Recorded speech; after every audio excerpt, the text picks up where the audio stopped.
My name is William Cooper.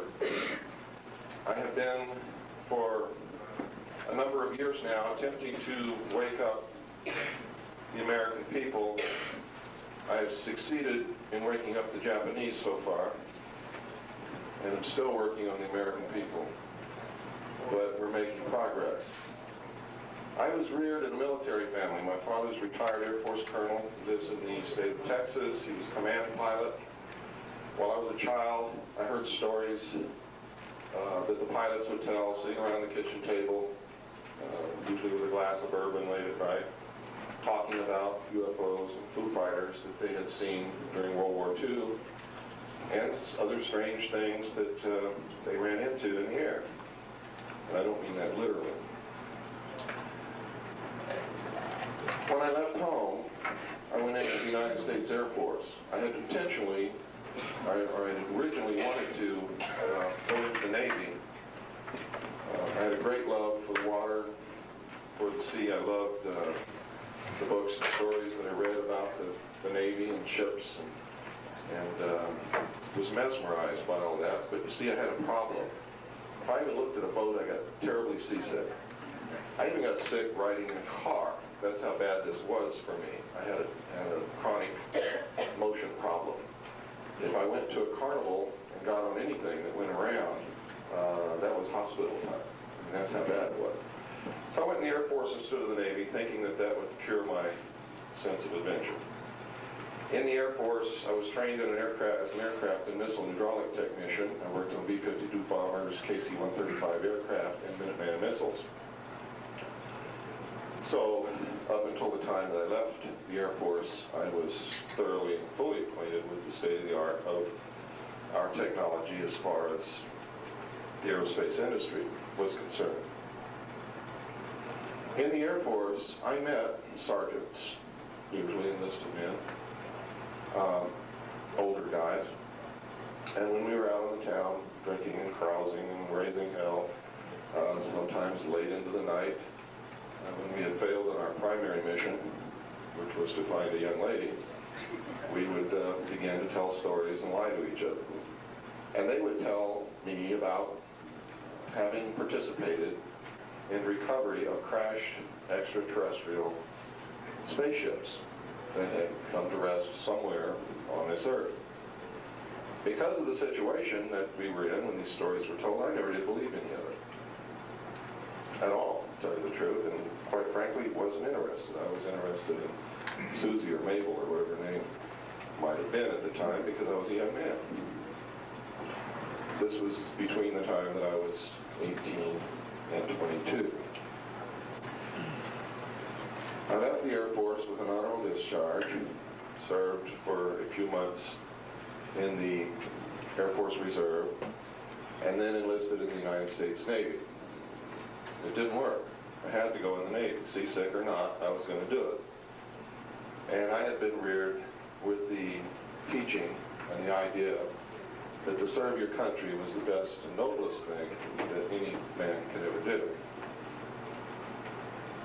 When I went in the Navy, I volunteered for submarines and was attached to the USS Tiger SS-416, which was an old World War II diesel boat, diesel electric, which at the time that I went aboard was in the Pearl Harbor Naval Shipyard, cleanly cut in half. And there was an army of welders roaming all over it, welding, and sparks were flying.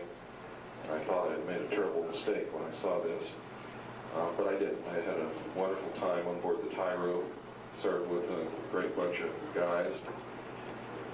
But some strange things happened to me while I was on board that vessel.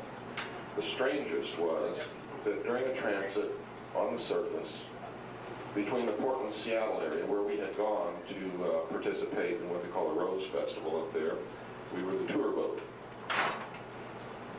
We were the boat that everybody comes down on Sunday and crawls through the submarine. On the way back to the Pearl Harbor submarine base, I saw, as the port lookout, a huge, tremendous, disc-shaped craft rise up out of the Pacific Ocean, tumble on its axis, and disappear into the clouds. And I was dumbfounded, astounded. I'd heard stories of these things all my life, but didn't believe in it. And it demonstrated a level of technology that is far beyond anything that I could conceive of at that particular time. Bear in mind that I was on a submarine. I knew what it took to go underwater. I had served 4 years in the Air Force working on the state-of-the-art of our aerospace technology, and I knew what it took to fly through the air. What this craft did was impossible to do with our state-of-the-art technology at that time. The year that I saw this was 1966. It was the size of the Midway class aircraft carrier, which is a small carrier by modern standards, but nevertheless very large. It was metal colored, sort of a pewter color. It did not glow like the normal accounts of UFOs that you hear. It appeared to have windows on it. It looked like a machine. It was a machine. If you can imagine a ship that traveled through the air, that's exactly what it looked like. It had things on it that ships have on it. It was incredible. I notified the officer of the deck that I had seen something approximately 15 degrees off the port bow and that I'd lost it in sea return. Sea return is something that we talk about on radar when the radar bounces off the tops of the waves, and when you're talking about a lookout, you're talking about the sea bouncing up and down. For instance, if you lose a human being overboard in a sea, by the time you can count to 10, if the sea is moderate, you can no longer see that person in the ocean because of the effect of the waves bouncing up and down, the man going in and out of troughs and the whitecaps and so on and so forth. I wasn't going to tell the officer of the deck, whose name was Ensign Ball, that I had seen a flying saucer. Not on a small boat with a 100-man crew. And a 100-man crew was during wartime. We actually had 75 men most of the time, give or take a few transfers out and people coming in. On a submarine, you live in cramped quarters with a small crew, and I can guarantee you, you don't ever want to be the odd man out. You don't want to be the loony on board the boat. You don't want to be the guy that nobody wants to stand watch with because it's crazy. So Ensign Ball looked over in that area. Also, the starboard lookout began to look in that area also because he had heard this conversation. And I didn't expect to see anything else, but if we did, I didn't want to be the only one that saw it. And we weren't looking in that direction very long when another craft, or the same craft, just like it, came down out of the clouds, tumbled again on its axis. It was like it had to perform this maneuver. Why, I don't know.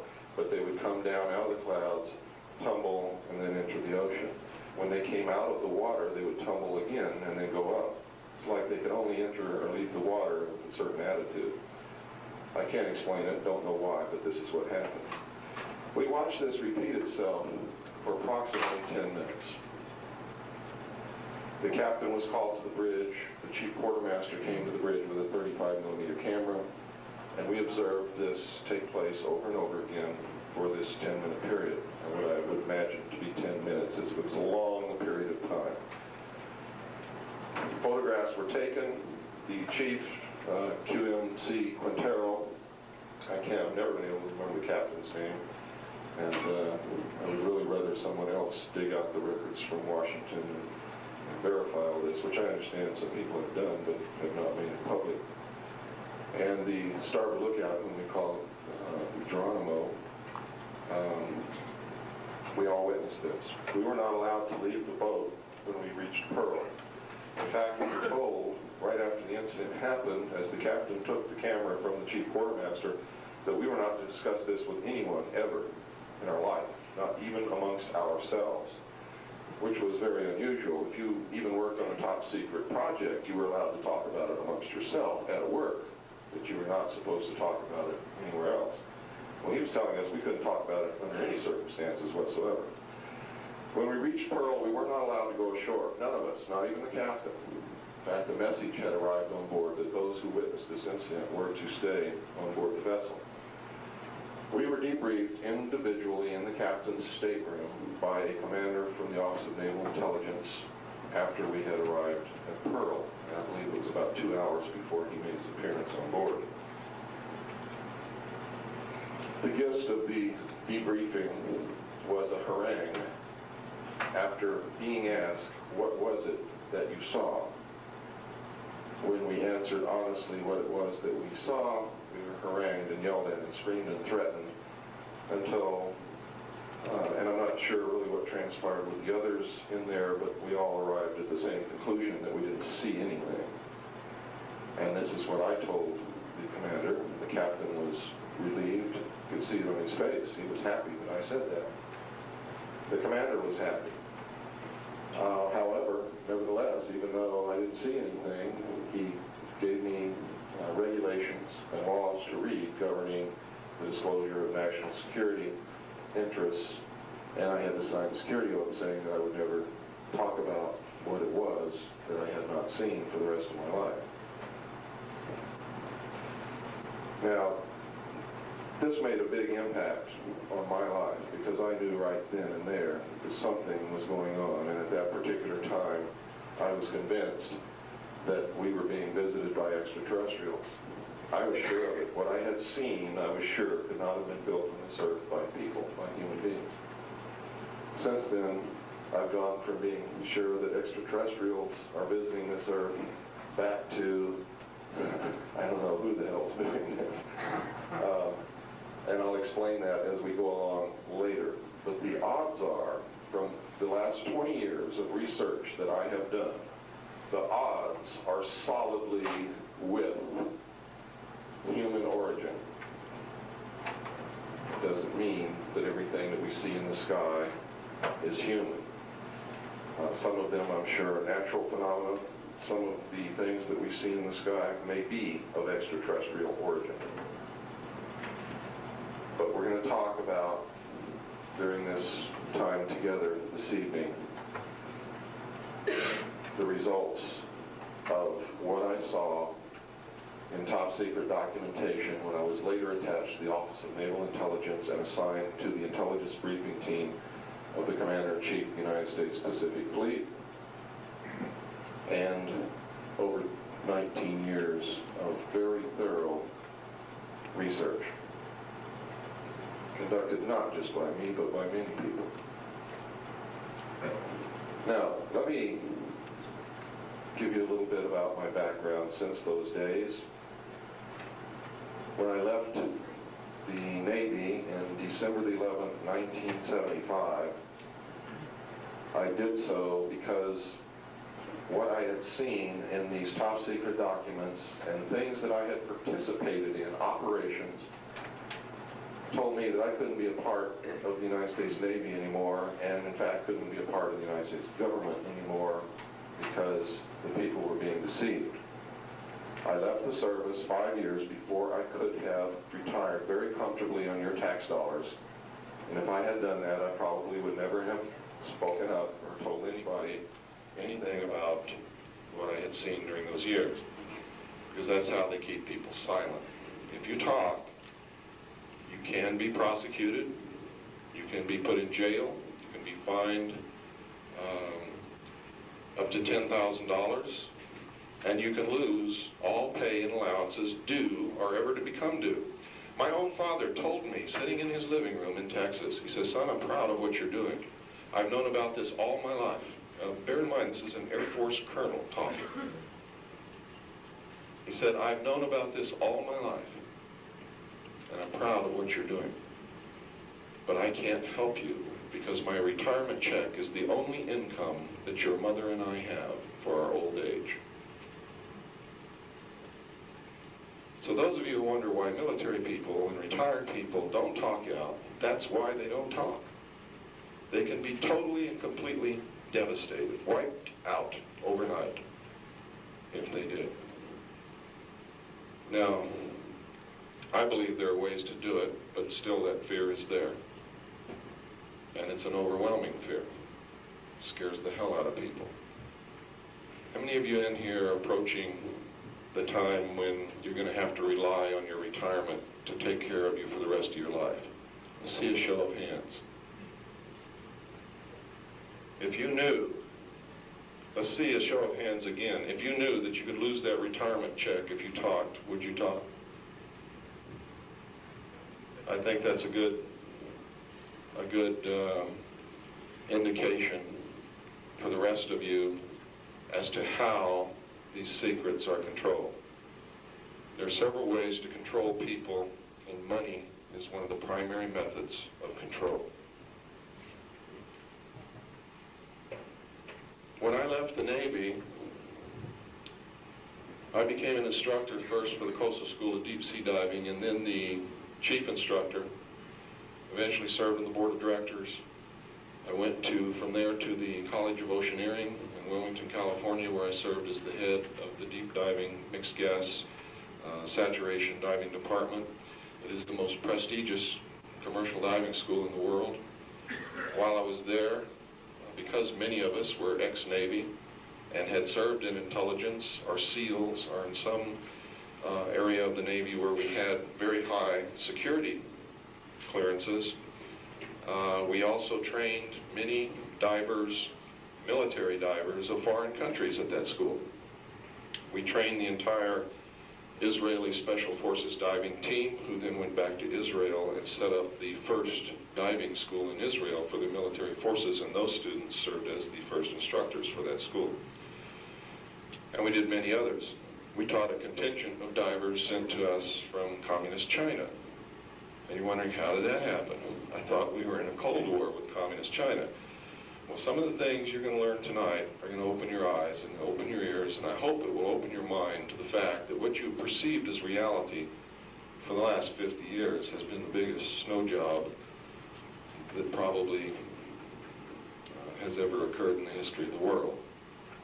I'm going to tell you right now, what you perceive as reality is nothing more than a ride in Mr. Toad's car in Fantasyland, in Disneyland, and your e-ticket has expired. They're closing the park, folks, and you got to go outside, and you're going to see on Anaheim Boulevard some hookers standing on the corner for the first time. I stayed in education knowing that, and believing, still believing, and that's why I'm doing this, that education is a key of some kind to the future for all of us. I served as the admissions director for Aircraft Technical Institute, the assistant director for Adelphi Business College, the executive director of Adelphi Business College, the executive director of Pacific Coast Technical Institute. I was the executive director of National Technical College. I was the national marketing coordinator for United Education and Software. When I was working in these capacities, I made anywhere every single year between $60,000 and $90,000 with no sweat. When I began doing what I'm doing, my income went from between $60,000 to $90,000 a year down to absolutely nothing. To protect myself in what I'm doing, we spent literally my life savings in a mailing of information to people all over the world whom I did not know about. For the first year that I did this, I did it on my own expenses, supporting my family, traveling, not charging anyone a penny to hear what I had to say. And I hoped that I could continue that because I hoped that people understanding the importance of what I have to say would donate some small amount so that I could continue to support my family and not have to charge people money to come and hear my message. Unfortunately, that never happened. Nobody ever contributed a nickel, not once, except when Annie and I reached the rock bottom, absolute rock bottom, and everything that we had in all our accounts was stolen. Some letters began to arrive with no return address. We told no one. No one knew about this. No one knew that we were in trouble at all. From Wisconsin. And each of those envelopes had money in them. And it literally floored me because I've always believed that some higher power has had a hand in what it is that I'm doing, because I've always felt compelled to do this. And every time that I hold back or try to hold back from doing this, terrible things begin to happen. And when I begin to do this, my life smooths out like somebody went ahead and just made sure everything was okay. It's incredible. It could be coincidence, but there's been so many coincidences in my life that I really don't believe it is. Now, the reason I gave you my background is for those of you who have never come to one of my talks before, you know who I am.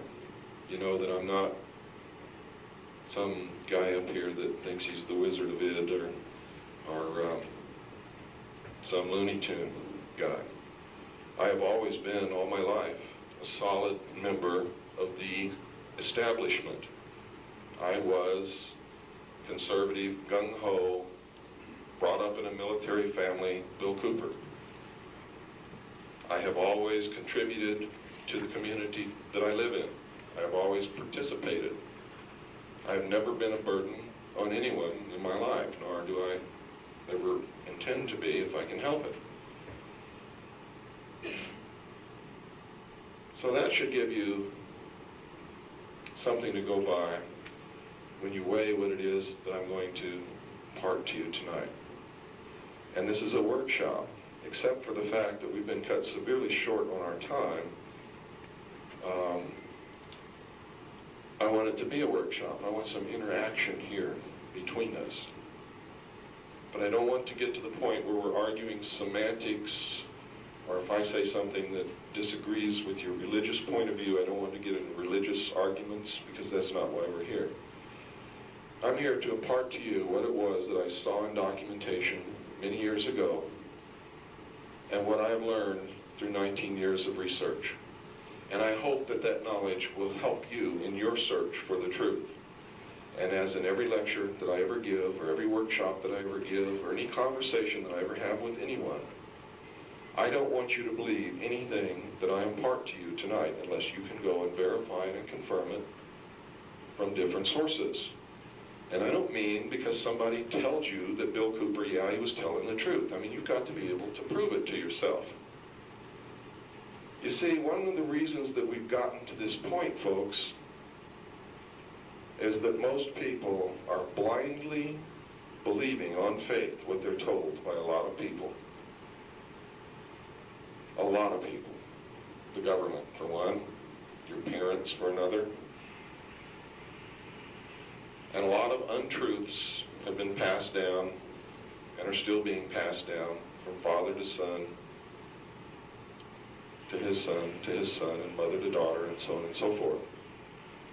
We were taught, at least when I grew up, that this was the greatest country in the world, and it could never fail, and our government could not ever do us dirty, would never lie to us. It just couldn't happen.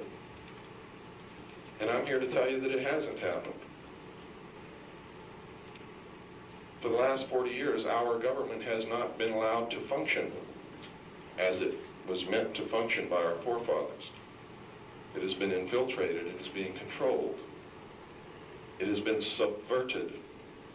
So be very careful, because there are people in the land whose message is, our government has failed. Democracy doesn't work. The republic is not viable. The Constitution doesn't work. Must be replaced with some other form of government. You be very careful that you don't buy that. Because our government is we the people. And it will work if we want it to work, and it will fail if we want it to fail. And that's the real truth of the matter. Let's go back a long, long way. Let's go back to a group of people probably standing on the edge of a forest near a cave, probably with no clothes, or if they had clothes, they were probably animal skins. These people had made probably the first progression in what I call the ultimate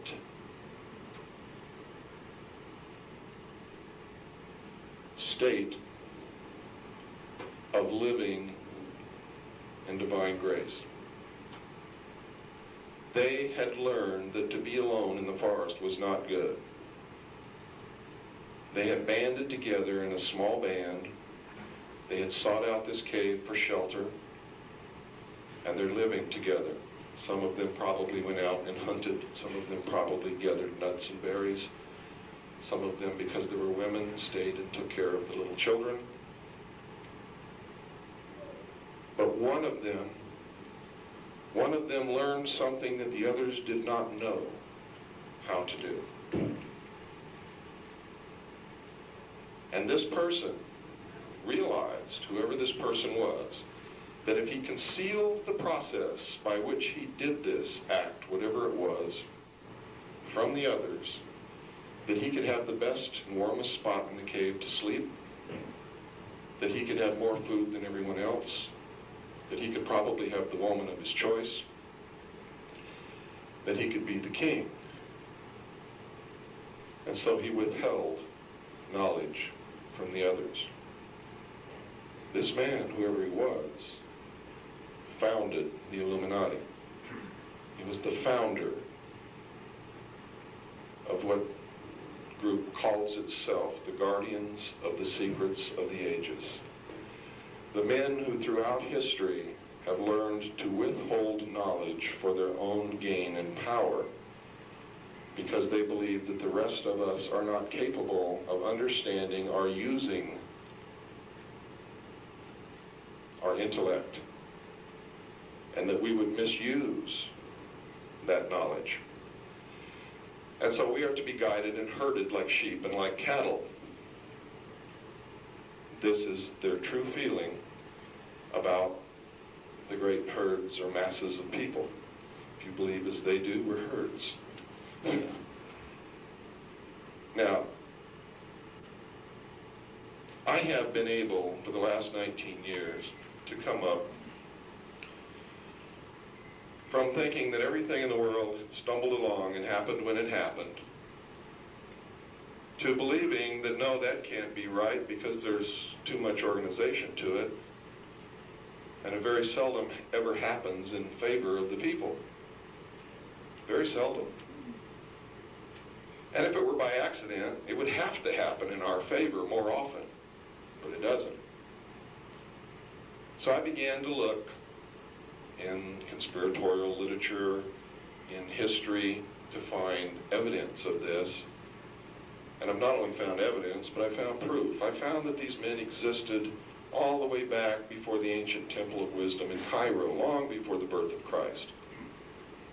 And that they existed in what were called the mysteries, or the mystery schools. And that they existed in the temples as priests who used technology and knowledge, no matter how primitive it was. They used it with a superstitious people to gain and hold and control governments, people, religions throughout history. Now, for those of you who may be here wondering, uh-oh, this guy is going to come out here with some strange religion. Let me tell you that I'm not going to preach to you tonight, but we are going to talk about religion, because that's been one of the methods of controlling people throughout history. If you want to know what my own personal religion is, I'm a Christian. But I'm not the kind of Christian you see on television on Sunday morning. I believe in the Constitution completely. That is my one and only political stance, is that I am a constitutionalist. I am an American. I believe in this country. I believe that what our forefathers set up for us, they gave us all the tools to make sure that if we were capable, we could not fail. If we were not capable, we were guaranteed to fail. I believe that if the Constitution says something's okay, it is. If it says it's not, it isn't, and that's all there is to it. I'm not a Republican, Democrat, libertarian, populist, or anything else. I'm just an American, and I go through life wondering why there's no other Americans around but me. I think that's very strange. I think it's absolutely incredible myself that we have a country full of Democrats, Republicans, Libertarian, Populists, no Americans. So that's my political viewpoint. For those of you who are wondering if I'm a communist or if I'm a Democrat or if I am a follower of the Nazi movement or whatever that happens to be, I'm not. I'm just an American. What makes me different is I can guarantee you that very few of you who have ever seen a real American before, no matter what you think of yourself, if you've been manipulated into believing that you have to be a Democrat or a Republican, if you have to call yourself a liberal or you're a conservative, then you stopped being an American when you made that decision, because there is no such thing.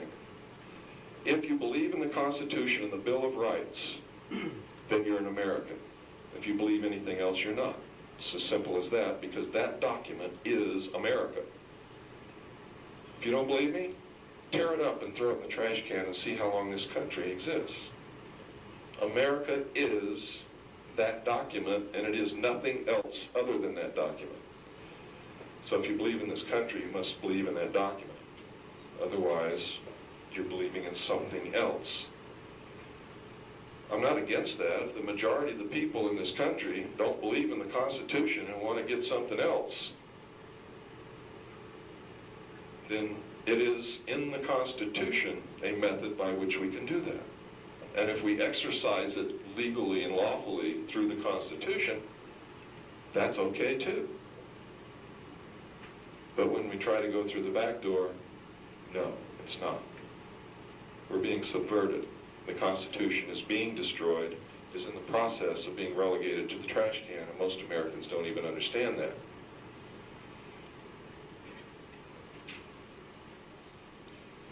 These men who made up the mystery schools, the guardians of the secrets of the ages, the structure of their organizations always exist in a pyramidal form, with the majority of members on the bottom rung, and each rung requiring degrees of initiation, with a very small group at the top controlling this gigantic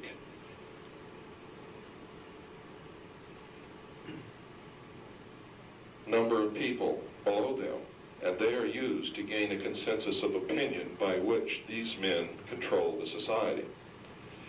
They exist many different names, many different occupations.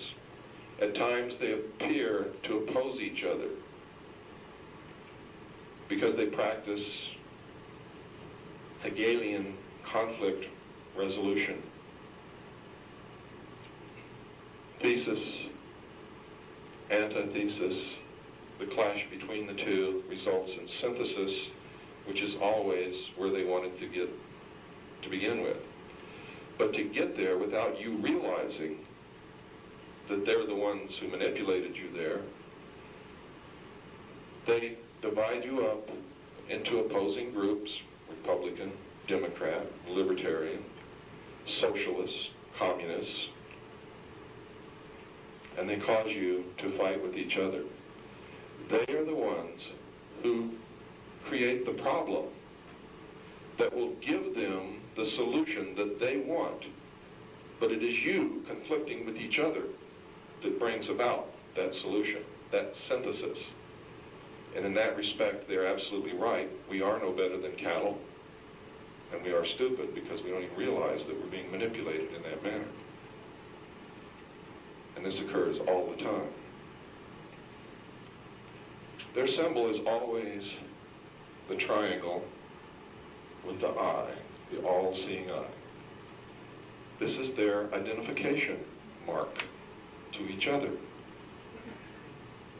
And most people don't understand it and don't realize that our forefathers belonged to this secret group of men. They were members of this group that I call the Illuminati, simply because most people who study these things understand the goals of the Illuminati and what it means. Their goal, they believe, is in the best interest of all humanity.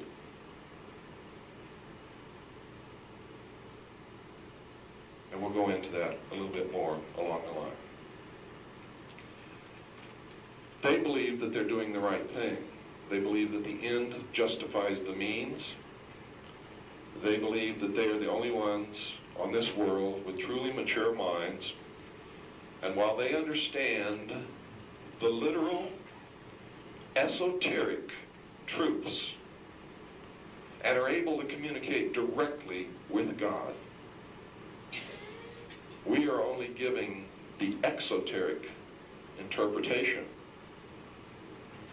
And we kneel at a stone altar that can neither hear nor talk back to us.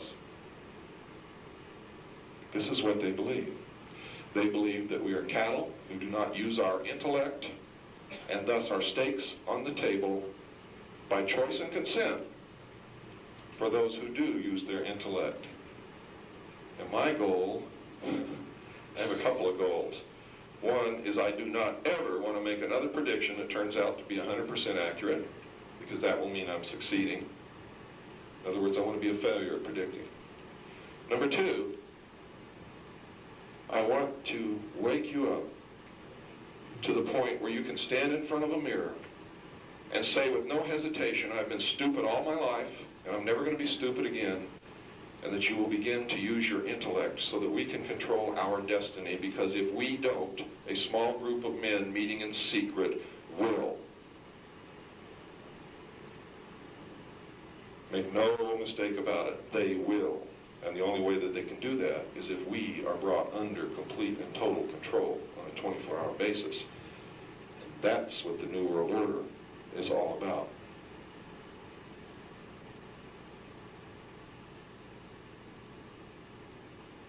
Now, for those of you who weren't here the other night and are shaking your head in wonderment at number one, gee, I've never heard anything like this before, but it makes sense.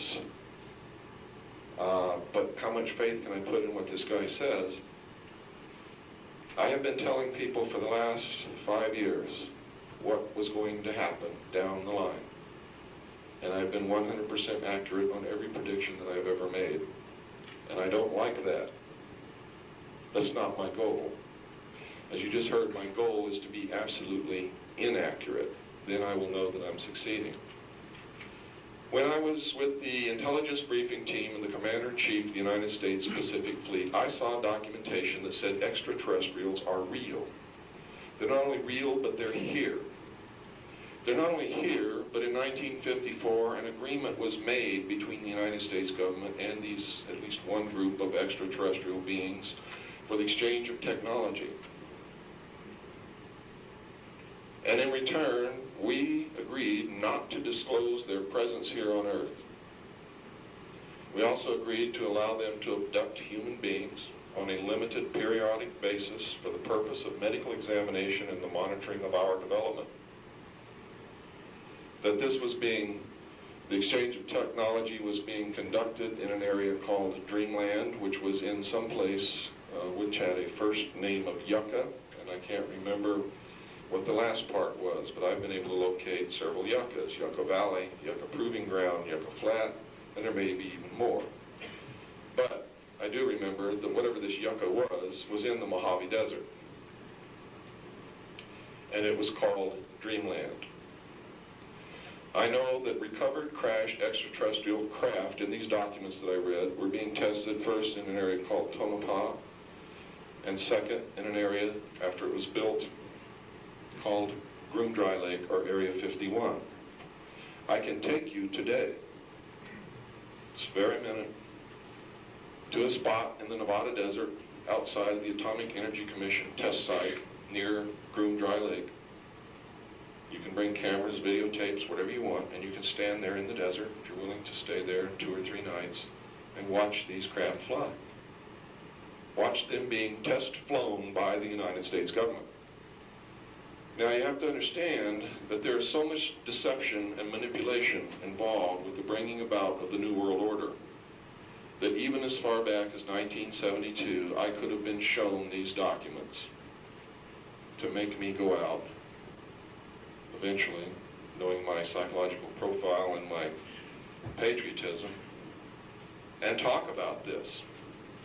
But why would they want me to talk about it? And it appears that that may have been what's happened. Can anybody come up with that? Why would they want me to talk about it? See if anybody in here is thought that far ahead. Has anybody got an answer? Yes? Misinformation, but why? I mean, there have to be a reason for it. They don't just throw out stuff just for misinformation. I mean, there's always a goal to whatever is done specifically by the intelligence community. Yes, sir? Acclimate you to the alien presence. That could be one reason. Maybe they want to eventually acclimate the American people and the people of the world to an extraterrestrial presence. Why? Well, without being prepared, could you see some little guy that didn't look like us land and wade across Georgia and get out and walk down the street without getting killed? Could you? There are many places in the world where if they landed, if they're real, if they got out of their spacecraft, somebody would shoot them dead on sight. Simple as that. To put it bluntly, human beings suck. We wouldn't even give them a chance to find out who the hell they are.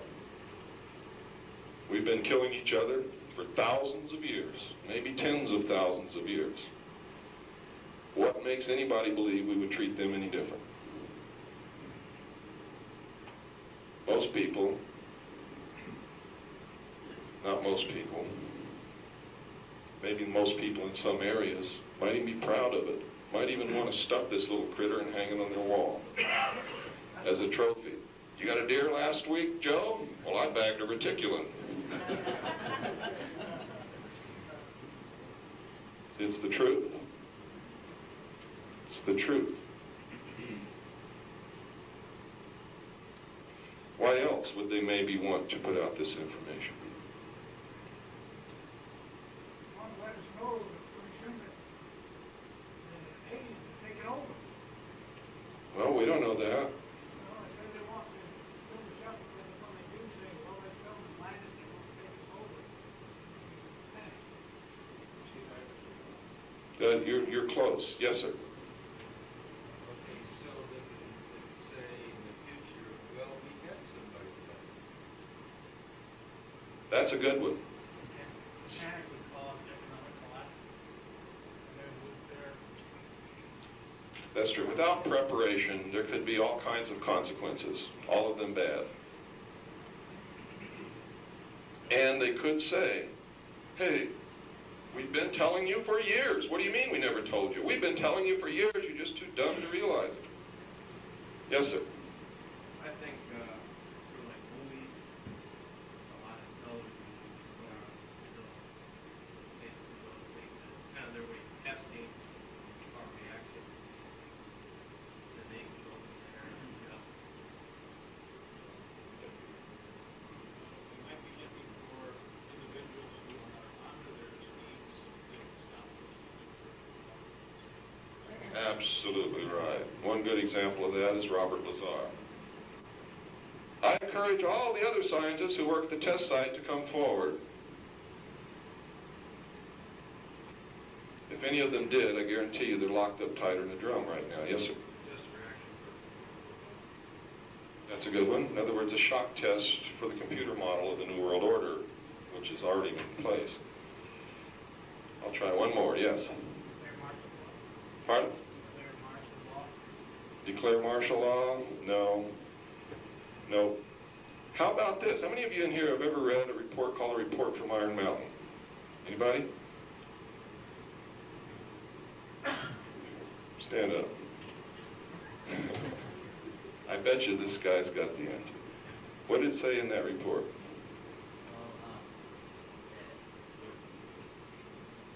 Well, the report was basically about how the economy was, in a way, based on war. Everything. The report was called Report from Iron Mountain on the Possibilities and Desirabilities of Peace. And what that study group wanted to know was if it was possible to continue the system in peace without using war. And What was the part that is? Now, I'm really proud of this young man. I just met him here. How old are you? 16 years old. He knows a lot more at 16 than I ever knew at 30. And I guarantee you from talking to him, he knows a lot more than most of the people in this room. That's the future. And as long as we have young men and women like him, then we stand a chance of having a good future. So, for those of you who live in Phoenix, I'd appreciate it if you'd really give this guy your support, especially if you have groups and things that meet. He wants to establish a group for younger people to learn about these things. The report from Iron Mountain was a study made and financed by the United States government in order to find out if we could ever genuinely live in peace, disarm all the nations and live in peace, a lasting peace. The report, the conclusion, was not too optimistic in that the report made it very clear, and for those people in this room who really understand how the economies of the world work, you know that the economy of not just this nation, but most nations of the world is a war-based economy. And without the defense industrial complex, we would be at this moment in the midst of a depression that would make the Great Depression of the early part of this century look like a Sunday school picnic. We derive over 70% of our gross national product directly from businesses that service or support the defense industrial complex. The defense industrial complex, to the elite who really understand these things, is a welfare system to keep us from revolting against the powerful few. It keeps a chicken in every pot, and that's what it's really for. The Cold War was a scam. The United States and the Soviet Union have been operating a secret space program out of the public view since the end of World War II.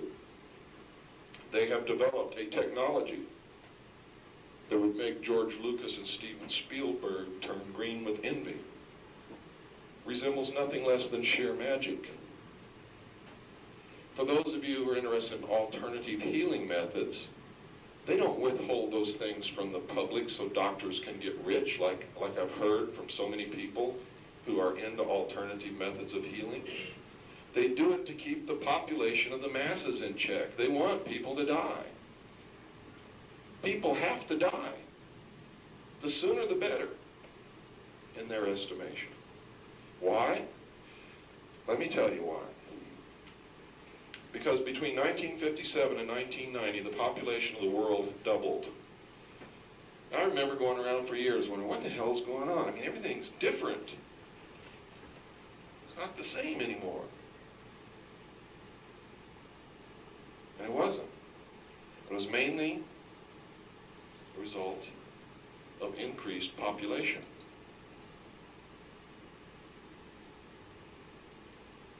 What happened between 1950 and 1990 is going to happen again in maybe as little. See, that was 33 years. It may only take another 28 years because it's an exponential doubling. Each time, it only takes a shorter period of time. Between 1957 and 1990, when the population doubled, that meant we needed twice as many trees, twice as many homes, twice as many highways, twice as many cars, twice as much gasoline, twice as much clean fresh water, twice as much food, twice as much cotton, twice as many wigs, twice as many barbershops. And guess what, folks? In another 28 years, we're going to need twice as many of everything else again. How long do you think that this earth can support that kind of thing? And you listen to people like Rush Limbaugh who say, there's no population problem. And I'm Rush Limbaugh, excellence in broadcasting. We could take every man, woman, and child in the whole world, fit them into the state of Oregon, and everybody would have half of a city lot to live on. That's an imbecile talking. Sure, you could put them all there, but how are you going to feed them? Where are you going to get the trees? Where are you going to get the leather for shoes? Where are you going to get the food? What are you going to do with the waste? We've already run out of landfills. A lot of what's going on in the world is about population. It's about the survival of the human race. It's about the ultimate victory in this race between good and evil, the balance of the universe. Who's going to win? And what are they going to do with everybody else that doesn't win? This country was founded as the answer to that problem. The United States, we've all known, anybody who's lived in this country has known that this country somehow is special, not because we live here, simply because this was the ultimate pinnacle of achievement of mankind throughout the history of this earth. Never in history had any peoples ever been granted kings, sovereign kings in their own right, with the government as their chattel slave, until the Bill of Rights, excuse me, not the Bill of Rights, but the Declaration of Independence and the Constitution was written. And later the Bill of Rights, which filled in some of the things that were left out of the Constitution.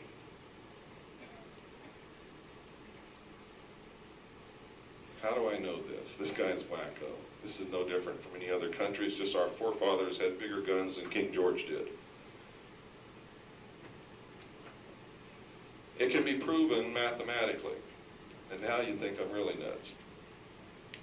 These men who run these secret societies, who are the guardians of the secrets of the ages, knew a secret. They know lots of secrets, but they knew one secret that is more important than any other secret that can be learned. They know what God really is. They know it. They're not going to tell us. Now, I think I've learned some part of this secret. Everything that they do has a mathematical precision to it that is nothing short of astounding. Absolutely astounding. Einstein said it once. He said, there's nothing that can't be figured out with mathematics, proven with mathematics. He said history can be proven with mathematics, and he was right. This seems to be a mathematical universe. Now, I'm going to give you some numbers, and I hope that you write them down, because these are the important numbers. 1, 3, 7, 11, and 13, and any multiple of those numbers. Every significant event that has ever happened throughout history has happened on a date with a combination of these numbers. When was President Kennedy assassinated? What was the date? Month was November, wasn't it? What month is that? What day? 22, that's a multiple of 11, isn't it? 1963? What have you got there? You got a 9, you got a 6, and a 3. All multiples of 3, and if you take the 1 and add it on to the 7, to the 6, you have a 7 in there. Or if you add them all up together, what do they come up to? Pardon? 19, 9, and 1 is what? 10. Now, if you know numerology, 10 is the number 1, isn't it? It never fails. It never, ever fails. When was this country started? 1776.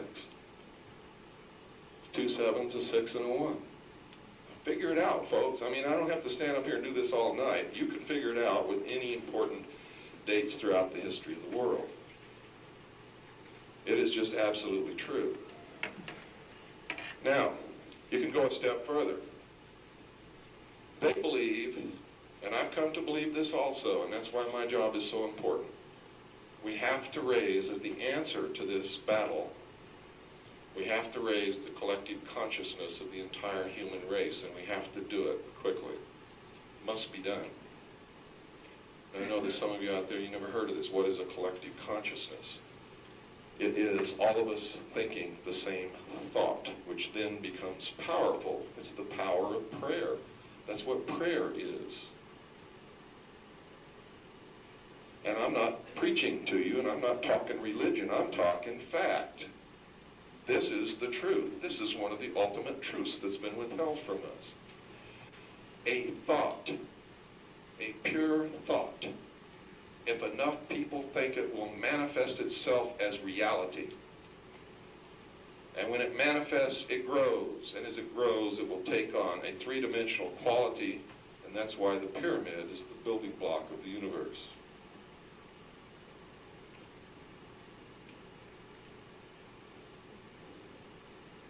That's why Father, Son, Holy Ghost. That's why the number 3 is so important. That's why in one there is always 3. Believe it, it's true. That's why when this nation was founded under God, the thought created 3 realities under the heading of Father, Son, Holy Ghost, which became this country. If you take the date 1776 and start at the apex of the first pyramid and put M, this date is written in Roman numerals on the reverse of the Great Seal of the United States at the base of the pyramid, and it's on the back of every dollar bill that you have in your pocket. Take one out. We're going to talk about this dollar bill quite a bit for the next few moments.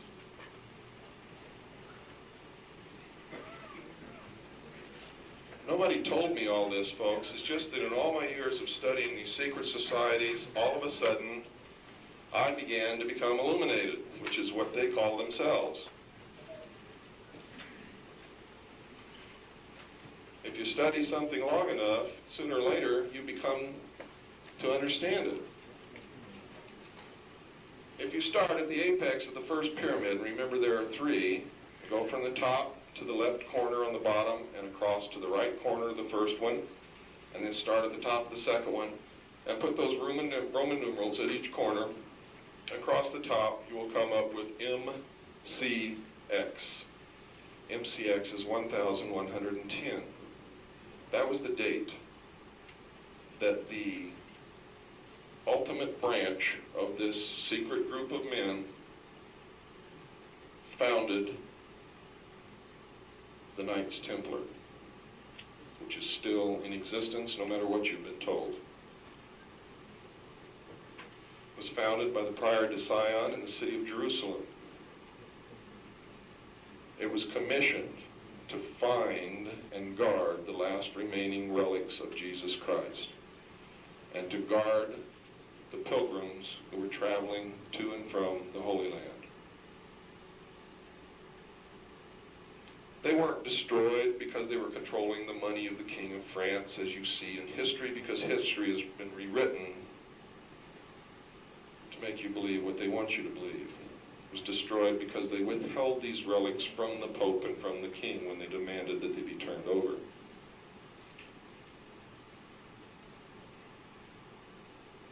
Now, if you take 1110 and take the culmination of prophecy and add to it, which is 666, what do you get?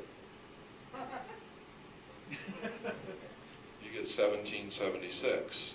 The Knights Templar were founded to fulfill prophecy, and this country was founded to fulfill prophecy by these men according to a mathematical formula. Now, if you did that with the triangles across the bottom, take the 2 Roman numerals at the bottom of each pyramid and add them together, and you come up with the first one is 600. That's what you should have. The 2 Roman numerals at the bottom of the second pyramid should add up to 60. And the 2 Roman numerals at the bottom of the third pyramid should add up to 6, which is 660 and 6. The foundation of this country, the thought, manifested itself as the fulfillment of prophecy. No, you're lost. I said draw in your mind 3 pyramids. Take the Roman numerals at the bottom of the pyramid on the back of the dollar bill, starting at the top of the first pyramid with the first Roman numeral. And then go down to the lower left and the lower right, and start at the top of the second one and place those Roman numerals. It's 1776 in Roman numerals. There's 9 digits on the bottom. Yeah. Well, we don't have time to go through that with every individual here. Remember that when you get home, do it, if you don't have time to do it here. I can't take time out from this seminar and go over this with each individual person in this room. Believe me, it comes out. It comes out with a precision that is astounding. You see, because as the country manifested, it also manifested its antithesis. In other words, what these men realize and what they know is that in the beginning, is there a minister in here? Is there a reverend, a minister? Yes. Can you quote me the first paragraph of Genesis?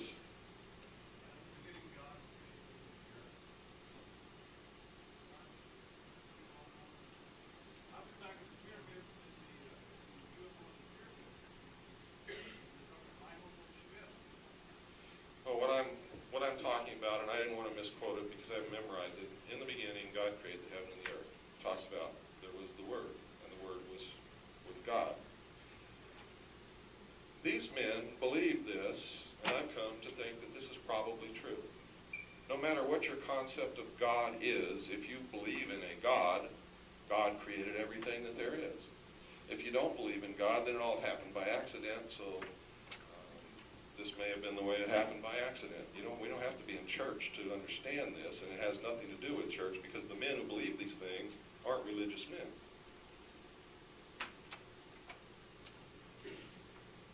They believe that in the beginning there was nothing,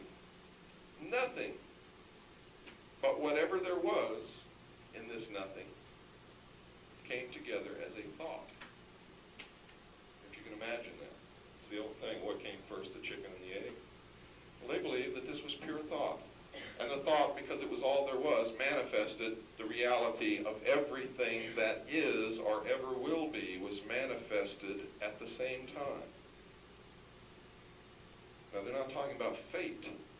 They're talking about everything that could ever exist in all of its forms was manifested then. In other words, there weren't 400 million creations.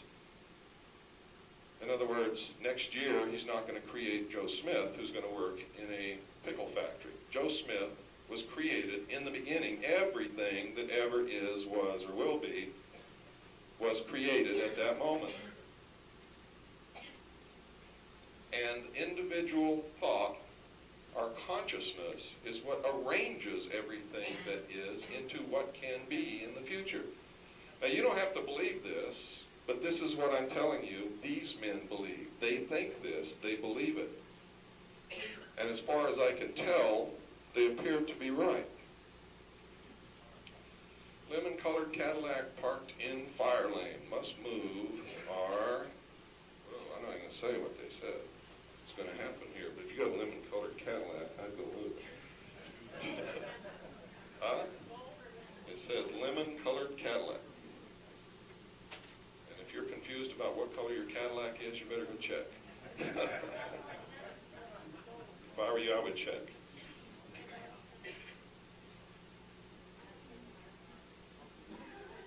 Okay. Now, the reason you have to understand what these men believe is so you can understand what it is that they're trying to do. When I was in military intelligence, one of the major efforts was to understand the enemy, was to know everything possible about an enemy commander, about his plans, his education, what he believed, his religion, everything. Because he will base what he does upon who and what he is and what he's been taught. It's as simple as that. If you don't know who you're fighting, you can't effectively fight the battle. Does everybody follow that line of reasoning? So it always amazes me. I'm talking to somebody, and we're in the midst of a deep conversation, and I ask that person, have you read the English version of Pravda within the last month? And they look at me and say, are you crazy? I would never read Pravda. It's a communist newspaper. Then I know that I'm talking to someone who's not too bright. He would never read what his enemy prints, so he's never going to know anything about the enemy. I mean, that's not smart. I know people in the UFO community who won't read someone's papers or someone's book or go listen to someone because that person's not credible. Or that person may be telling some truth, but there's disinformation in there. See, I'm always assembling two puzzles. I'm assembling the truth in this puzzle here, and over here I'm trying to assemble what they want me to believe. I don't throw away anything, and I listen to everyone. I read everything that I can get my hands on, because it's important. How can you fight a war with an enemy that you don't know anything about? And if you don't know what their deception plan is, how do you know that you're not living it? How do you know that you haven't fallen for it and aren't fulfilling their plan of deception to keep you busy if you don't even know what it is? So it's important. You have to do these things. It's absolutely important. Now, this is not a literal meaning in this story. It is, I guess, the metaphor of their God. These men who control these secret societies, who really control this country and every other country in the world, and thus the world, believe that man was held captive in the bonds of ignorance in the Garden of Eden by a vindictive, unjust God named Jehovah. And that Lucifer, the angel of light, who was cast out of heaven to the earth, and is the angel of the earth, the God of this world, set man free from the bonds of ignorance through his agent Satan by enticing Eve to get man to eat of the fruit of the tree of knowledge. Thus Lucifer gave man the gift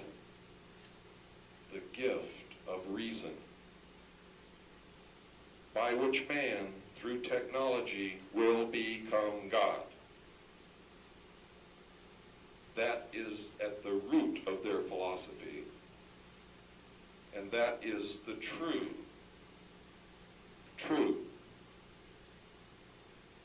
satanic thought, if you want to call it that. If you're a Christian, that's what you're going to label it. Others would say that these are learned men who have discovered that superstition is the wrong way to live a life, and that by using your intellect and your brain, man will become God. I'm not going to argue those points. It's not why we're here. I'm here to impart knowledge to you, if I can, for those who will accept it and will take it out and prove it right or prove it wrong and use it.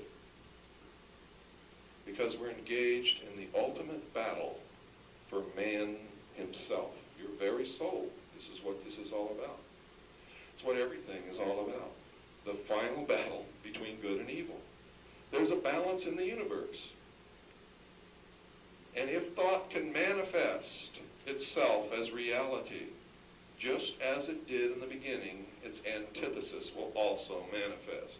And that is the way the balance of the universe is maintained.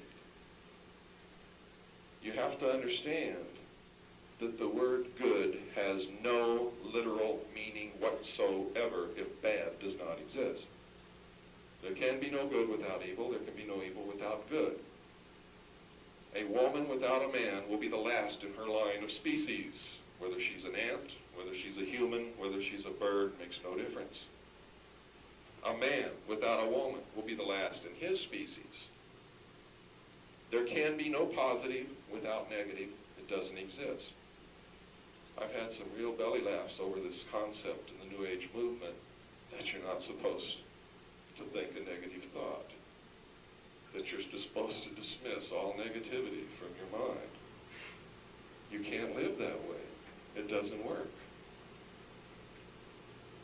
To do that is to say, there will never be a problem, and if there is, I will turn my head and walk the other way. It's a trap. Carefully laid, but it's a trap. The concept that man is God is a trap also carefully laid. Very attractive. Everybody wants to be a God. It's really neat to go to a seminar and walk out and say, I'm God. But it's a trap. We all have, as I said the other night, a spark of divinity in us, a spark of God, a part of God. God made the universe. We all are a part of God, but no part can ever be greater than or as great as the whole. It cannot be. All of us together and everything that's in the universe together with the ultimate law of the universe is God. Doesn't matter how you visualize this God as a person or as energy or whatever. If you believe that there is an ultimate law to the universe, there must be a God. Otherwise, physics couldn't exist. There can't be order without someone or something that makes the rule, that makes the order. And it doesn't have to be a person, but you have to understand that something is dictating the order of the universe. I'm very careful, try not to step on anybody's toes as far as religion is concerned, because I know that that can get into extremely heated emotional problems and arguments and everything else. My own personal religion is not trying to be foisted down your throats. And I hope you don't try to do that in reverse. Because I truly do believe in the Constitution. And that says we have freedom of religion. And it shall not be infringed. So that's why I word my lectures and my workshops in this manner. Because I don't want to infringe upon your constitutional right. I hope everybody can understand what I mean by that. Yes, sir? One question. Were not the framers of the Constitution Illuminati? Yes, they were. And were they just gambling with the people? Was that a sincere effort on their part? Yes, absolutely. Or were they just gambling that people No, these are the men who engineered the downfall of the monarchies all over the world. The kings and queens. Their downfall was engineered by these men. These are the same men who engineered the French Revolution. The very same. When they started this country, the United States of America, they did it to find out. See, everything they've done since the fall of the monarchs has been an experiment to find out what is the best government for the world that will result in lasting peace, where man doesn't have to kill man anymore. You see, I'm not totally against everything that these guys have as goals. I'm totally against the way they're going about it. I'm against the fact that they think I'm stupid and can't participate and won't give me a chance in a country that's supposed to be of, for, and by the people. That's what I'm against. You know, I believe that we ultimately have to find some way, all of us, to come together and stop killing each other. But I don't believe that's going to happen by manipulating a new world order, a one-world government, or by locking people in chains, because somebody's always going to be killing somebody else unless we collectively are able to make an evolutionary movement above all of that, so that I don't have to be afraid of you coming to steal what I have, so that I don't have to be afraid of you getting together an army and coming to kill me. You see? All this manipulation by these secret societies is not going to amount to a hill of beans unless we can do this ourselves. And the only way we can do that is by collectively believing in ourselves, using our intellect, really becoming spiritual people, not talking it or going to seminars and feeling good that you went to a seminar and now you're a spiritual person.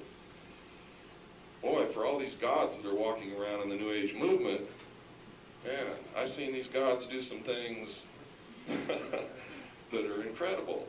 For instance, the most spiritually looking people at this seminar this weekend were the only ones that I saw sneaking into workshops without paying.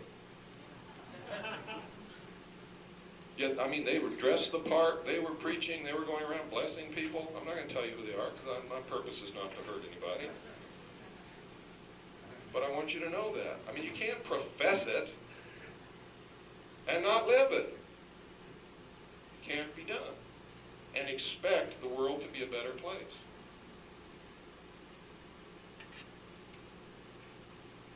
I think everybody in this room came to this seminar because they really want the world to be a better place.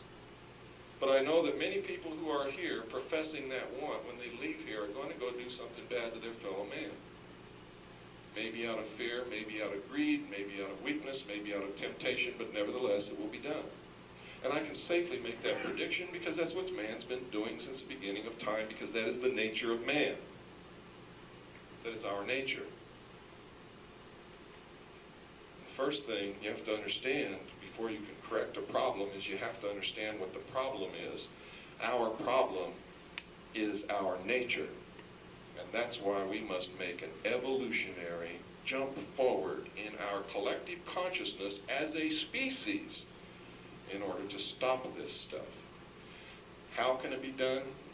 By beginning to think it and live it and communicate it and educate others. That's the way it can be done. That's the way it will be done.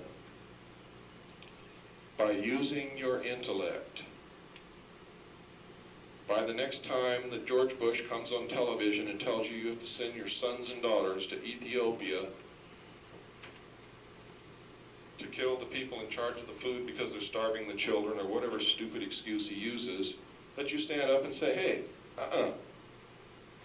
no way, Georgie, we're not biting on it this time. We're not sending our sons and daughters to Ethiopia to defend this country or anything else, period. We're not fighting any more wars. We're not going to kill anybody else.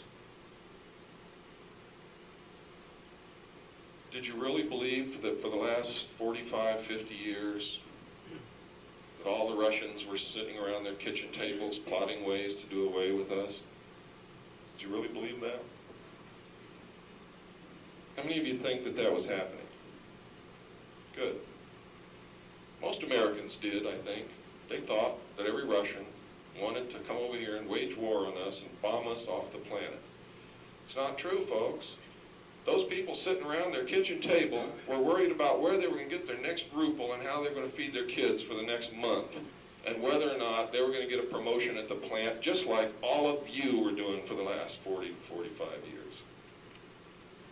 It's the leaders that manipulate us into these things for reasons that never become apparent to us unless we start digging, and it usually boils down to money. Money.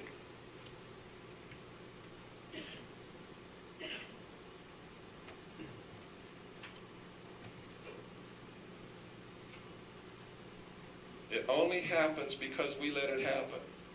We only let it happen because we really are stupid and we really don't use our intellect. And that's why I said earlier that you must be able to stand in front of your mirror and admit it to yourself. And only then, once you've admitted that that problem exists, can you begin to correct it. I had to do it, and it took me a long time to do it because I was a pretty proud, pretty brainwashed, oriented, establishment, gung-ho, military idiot. And that's the truth. I was stupid. But I'm not stupid today. And I hope you're not stupid today, and I hope you won't be stupid tomorrow or the next week or the month after that. But you will never get out of that until you can admit it first. That's important. You have to stop fighting someone because that person looks different. I had to just crack up. You know, I'd be on a radio talk show somewhere talking about my experiences and what I had learned, and somebody would call in. And this happened on many occasions because it's part of the government's campaign to discredit me in the eyes of the public. Somebody always calls in and says, we have proof that Bill Cooper is a member of a branch of the white Aryan race and is a racist. I wish my wife was here because that's when I asked my wife to come in. My wife is Chinese, you see. And I always laugh at that point because they didn't do their homework. That's why it's so easy to beat this enemy. They never do their homework. I have people call in now and say that I'm anti-Semitic because I published the Protocols of Zion in my book. They pick up my book and they live through it in Protocols of Zion. Oh my God, we've got to mobilize the communities and anti-Semitic. He wants to kill all the Jews. And then they feel really bad when they find out that in my book I make a very, very literal point of the fact that this is not the Jews that are behind all this stuff. I published the Protocols of Zion so that you would begin to understand what is happening, what has happened, and what's going to happen. The test of a document is not who somebody said wrote it or didn't write it. That doesn't make any difference whatsoever. You see, the Protocols of Sion, and that's really the name of them, not Zion. Zion is a corruption of the name Sion, which is really the mount where Jesus was crucified in Jerusalem. That's the real name of it. And that's the real name of that document, the Protocols of Sion. It was written by the Illuminati, not the Jews. There are some Jews in the Illuminati. There are also some Episcopalians and some atheists. And a lot of other people.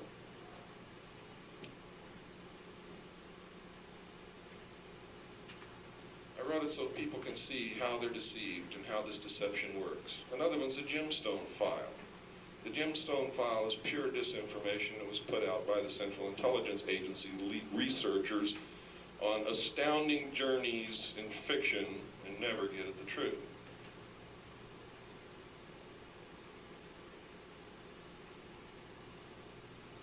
The test of a document, such as the Protocols of Sion, as I have published in my book, absolutely accurately, I did not change one word, were written in the 1700s, folks.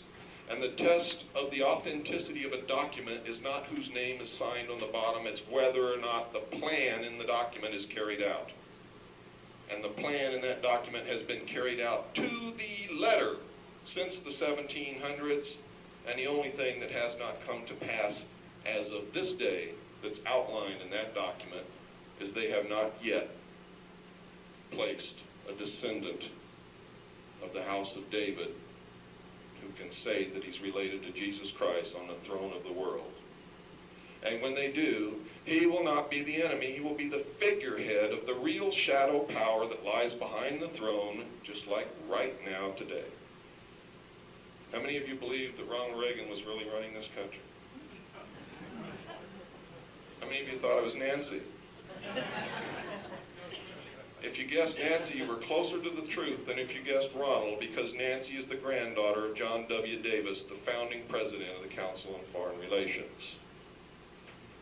It was when he married Nancy that he went from a liberal Democrat to a conservative Republican and became a serious political contender. Why did they choose him through Nancy to become the president of the United States? How many of you men in here served in the armed forces of your country? How many of you realized at some point that every single training film that you watched was narrated by Ronald Reagan? See, you were already conditioned and brainwashed that he was the voice of authority and that you should vote for him even though you didn't make that conscious connection. The election that brought Ronald Reagan into power was rigged many years earlier.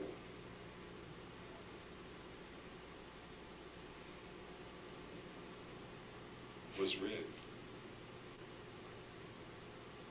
Every man who ever served in the armed forces in this country voted for Ronald Reagan.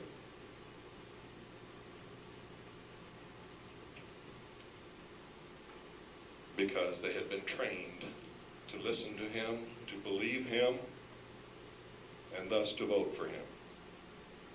Although they may not have consciously made that connection in their mind, it's the truth. How many of you recently saw a show on television called Nostradamus, the Man Who Saw Tomorrow? Narrated by Charlton Heston. How many of you saw that? Okay. How many of you who saw it recognized that it was the same old one that was originally narrated by Orson Welles that had been chopped up and repieced together and was now narrated by Charlton Heston? How many of you realized that? How many of you saw at the end that they had changed it and that the man in the turban who was to be the Antichrist was no longer the man in the turban but was a man in a blue beret, and his name was Saddam Hussein? and that Charlton Heston, who has a top secret Q clearance and who makes the training films for the intelligence community and other branches of the military, said that when this despot, this Hitler, this Antichrist is once and forever deposed by our forces in the Middle East, the world will come together as one. How many of you remember that? That was a propaganda film aimed at you, the American people, by the intelligence community of the United States of America, and most people were too stupid to even understand it. And you think that this doesn't happen in America? I bet you can check it out at your video store, and you should. AT&T, one world, one card. What was the thing at the 1984 Olympic Games that came down and landed in the center of the Coliseum? It was a UFO. Why? Why a commercial of Docker Slacks that says, hey, guys, America's hosting EBs. Guys, EBs? What's an EB? EB is extraterrestrial biological entity, and America is hosting EBs. And everybody says EBs, GBs, and they show the label of Docker Slacks. What's that got to do with Docker Slacks? Nothing, but it's got a lot to do with brainwashing you, the people, to accept an extraterrestrial presence here on this earth. And the landing of the UFO in the Coliseum at the Olympic Games and Docker Slacks are both Levi Strauss sponsored events. That's just one. The multinational corporations are participating in this brainwashing. Why? Because the New World Order, there's not going to be any small business, folks. There are going to be huge, gigantic, multinational corporate conglomerate monopolies.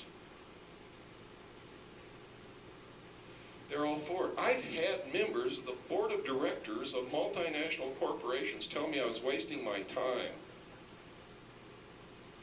That the people are so stupid they're not even worried that anybody will listen to me, and that the New World Order is done deal and it's just around the corner. I've had them tell me that. That's how big their ego is.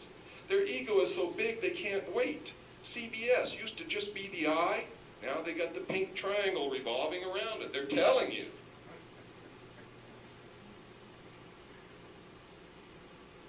They can't hold it back. How many of you have seen the logo for American West Publishers? How many of you know who American West Publishers is? How many of you have heard of the Phoenix Journals? George Green? How many of you know who I'm talking about? Let's see a show of hands. His logo is the triangle, has an eye in each corner. In the middle is the American flag.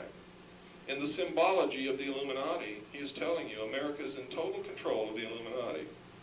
In a way, he's laughing at you. And he's putting out volumes and volumes and volumes of plagiarized word-for-word material to scare you so bad that you will not resist.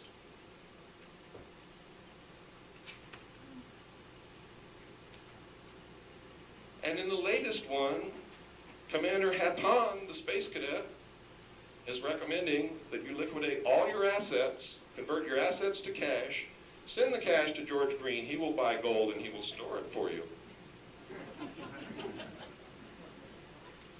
Because in the New World Order, all property and all wealth will be redistributed and you won't be allowed to have gold.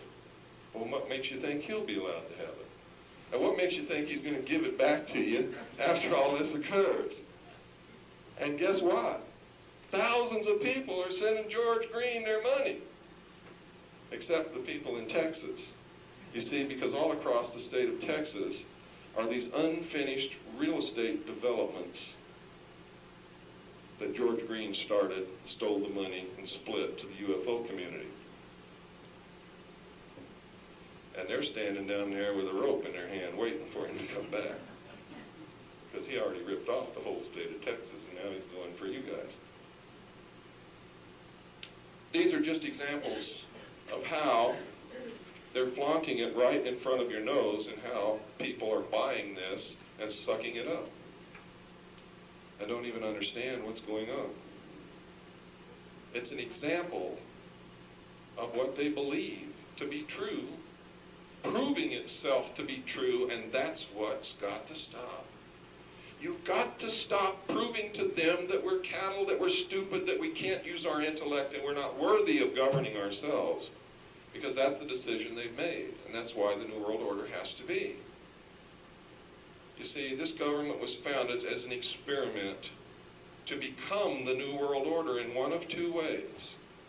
Either by proving that people could, through the tools that they gave us, really, honestly, truthfully, and forever rule themselves, or they would fail miserably, and they would lock us down under tight control, and they would rule us.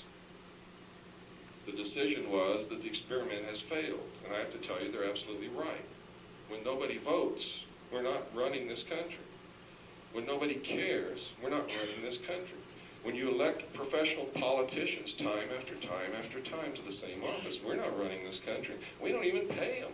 Why would you even dream that they're representing us? They have no reason to represent us. They're paid by the federal government.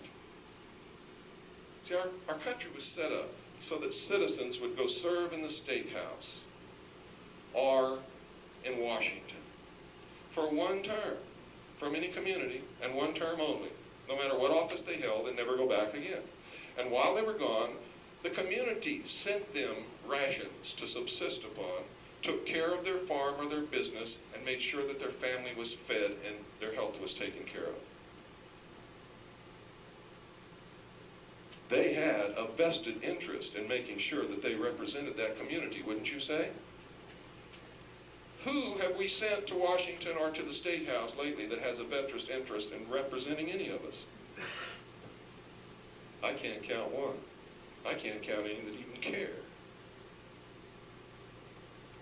And the Hawaiian people are so proud of Daniel K. Inouye.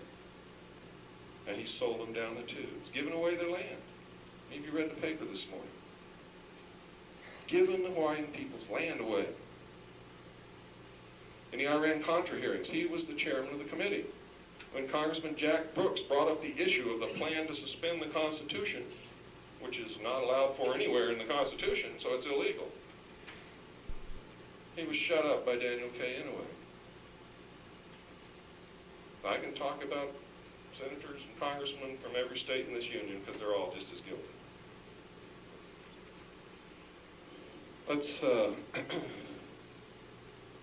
Let's take about a 5-minute break, let everybody stretch.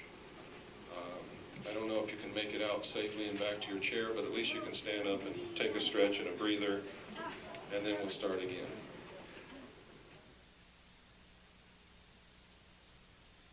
Folks, I hate to rush you like that on the breaks, but they've cut my time severely. Normally, my workshops and programs that I do go between 5 and 6 hours because there's so much information to cover, and there's so many things that you need to have to start your own research and to be able to go out of here and realize really that something is wrong. Whether you believe everything that I'm telling you or not is not important. What is important is that you get the impetus, the desire, when you leave here to go and start doing research and checking on your own, so that you will find out that indeed something is seriously wrong and that we need to be taking some corrective action. And I hope that it leads you to take the corrective action that I'm going to give you tonight so that we can win this battle. And it is a battle, make no mistake about that.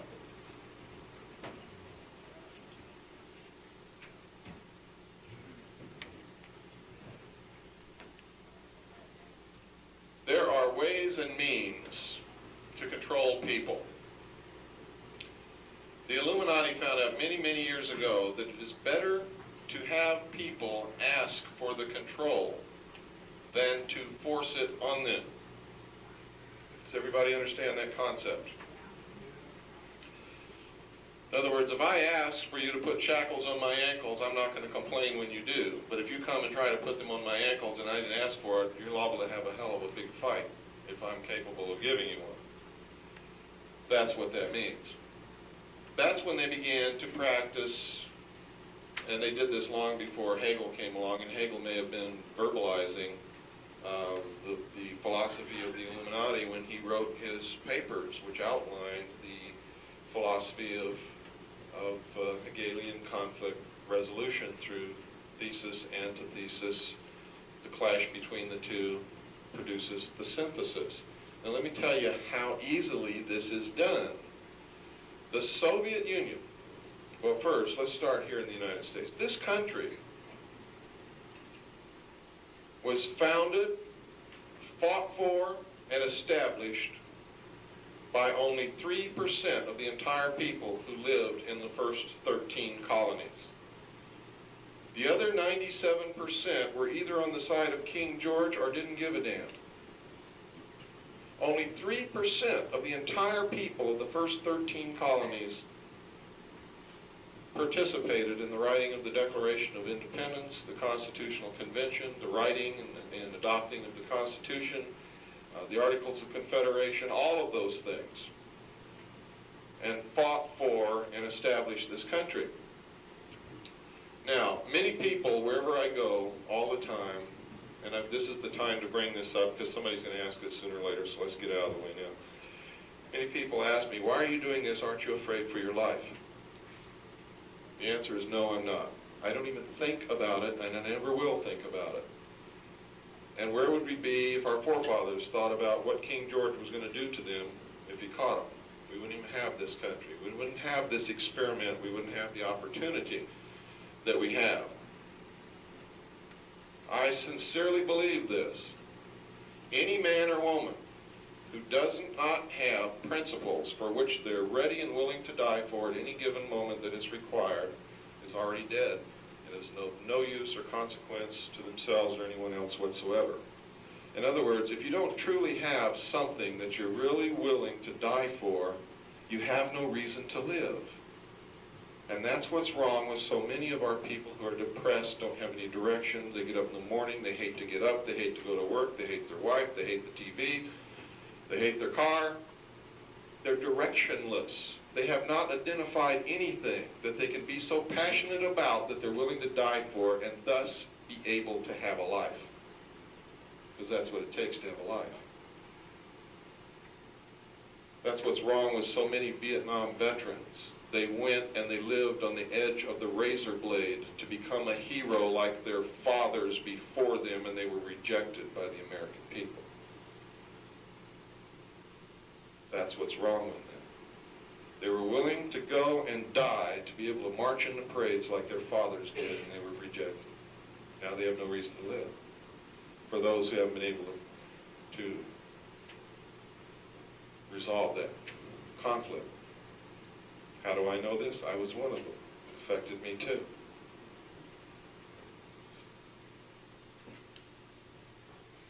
The Soviet Union was founded, was fought for, and established by only 5% of the entire people who live within the boundaries of the Soviet Union. Does everybody understand what I'm telling you? This is significant. Throughout history, in any major world change, it has been accomplished by less than 5% of the population in any place where it ever happened. And look at Jesus Christ. Whether you believe in him or not, it doesn't make any difference. You have to give the man the recognition that he changed the entire world for over 2,000 years.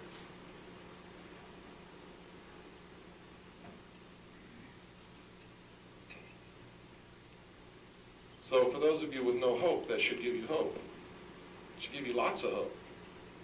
Because we don't need everybody to make this a good world. And that's proof of it, in my estimation.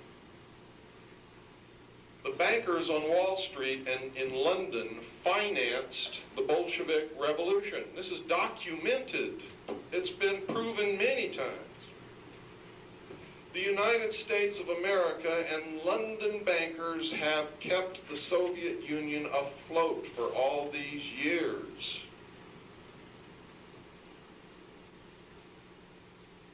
It's been proven. The Rockefeller family has a branch of Chase Bank in the Kremlin. It was David Rockefeller that fired Khrushchev. How many of you knew that? One man, 2, 3, 4, 5, 6, 7. It's true, because Khrushchev talked too much. He said in the United Nations on television, we don't have to bomb the United States. We don't have to bring an army and conquer you. You will be destroyed from within. Bam, Rockefeller was on a plane to Moscow, and 3 days later, Khrushchev stepped down. He almost gave the plan away.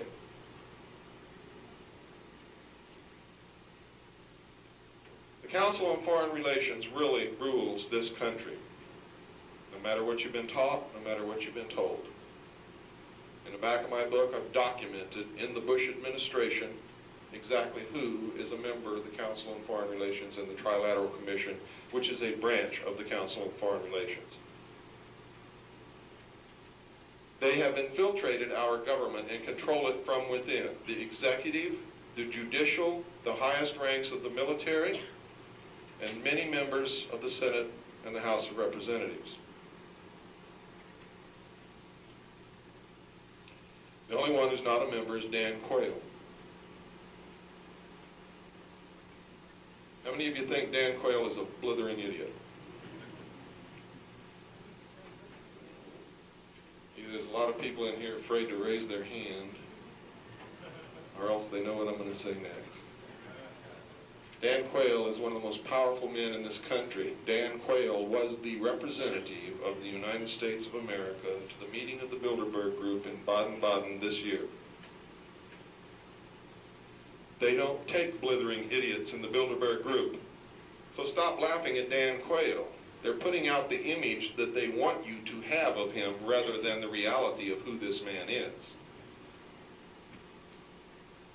His family helped bring George Bush to power. His family owns a controlling interest of Lilly Pharmaceuticals. His family has helped George Bush run the drug consortium that is feeding the economy to bring together the New World Order and fund all the black projects that they can't get money from Congress for. How many of you never knew where the drugs came from in this country, or think it's from the Colombian drug lords? Be honest. I'm not trying to embarrass anybody, but I want to see how many people in here really know what's going on. Okay, for those of you who don't know, let's do this little exercise. It's always good for everybody, even if you know it, because it reinforces what you know. Everybody close your eyes, and on the back of your eyelids, draw a map of the United States and all its possessions. And on that map, put a little dot wherever there is a city or a town, anywhere in the United States and all of its possessions. Now, if you've done it right, there should be so many little dots on that map that it would take you quite a long time to count them, because that's how many cities and towns there really are in this great country of ours. Now that you've seen that, understand this. In every single one of those little cities and big cities and towns and communities in this country and in all of our possessions, anyone who wants to can get any kind of narcotic in any quantity that they wish at any time, day or night, and then try to tell me that it's the Colombian drug lords who have such a protection and a distribution network and an accounting system that makes sure that the right amount of drugs are delivered to the right city in the right town on time and the right quantity and aren't caught, because they never run out. The only ones who get caught are the ones that are in competition with the Central Intelligence Agency. And the drug war is not a war on drugs. They're concentrating on the users. It's a war on the Bill of Rights. It's a war on us. It is Hegelian conflict resolution. It is thesis, antithesis, synthesis.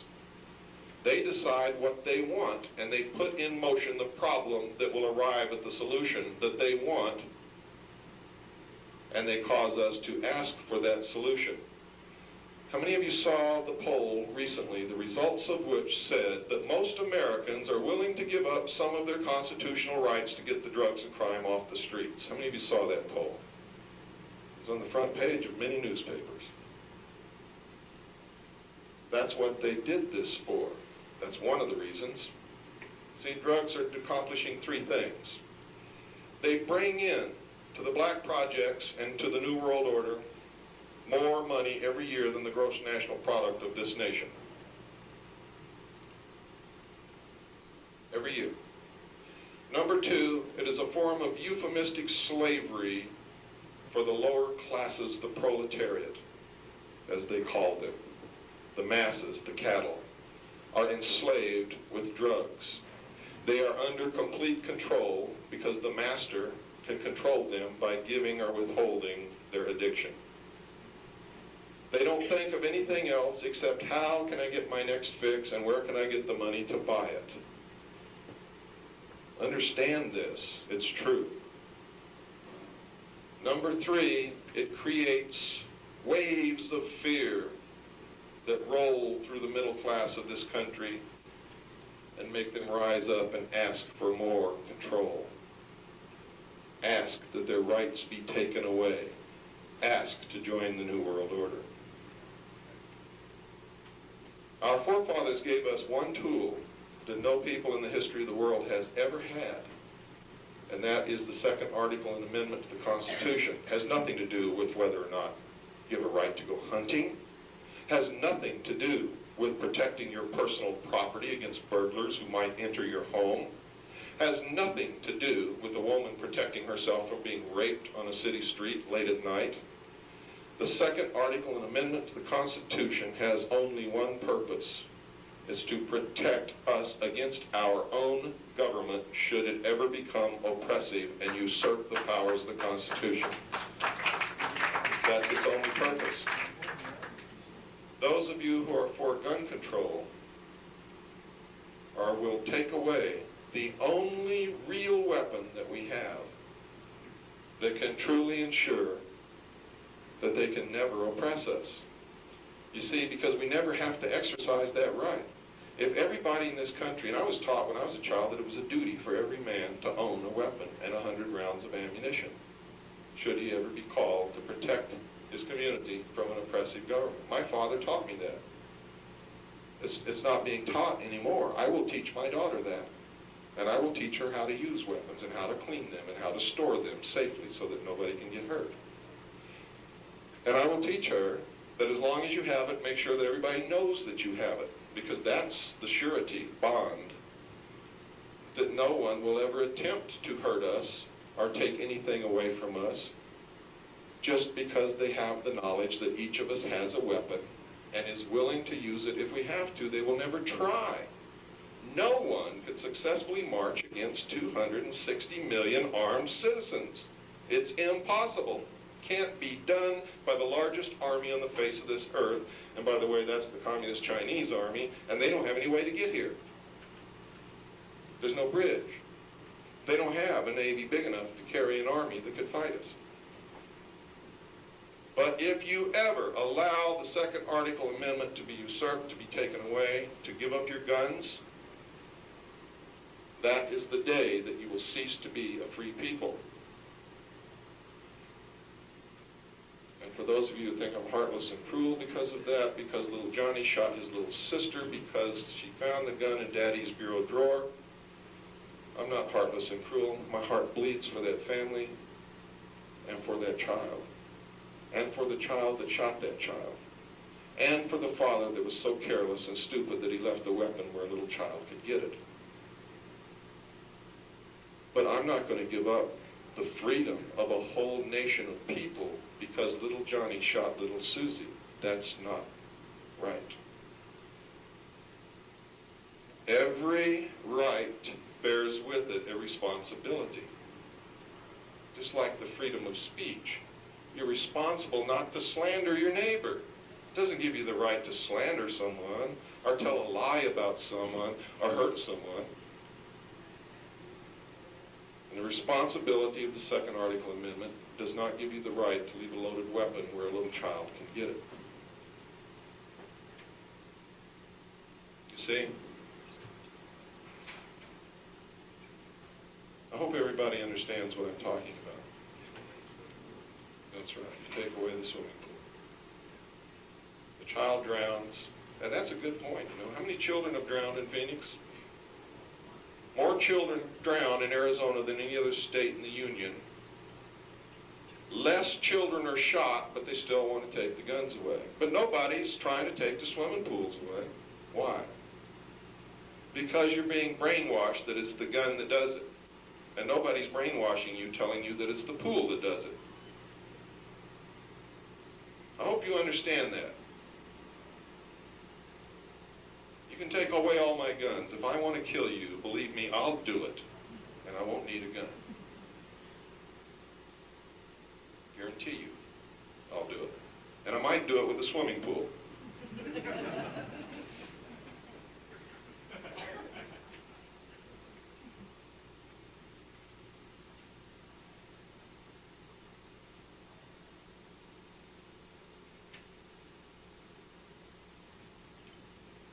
We've gotten to the point where life is so challenging and we are flooded with so much information on a daily basis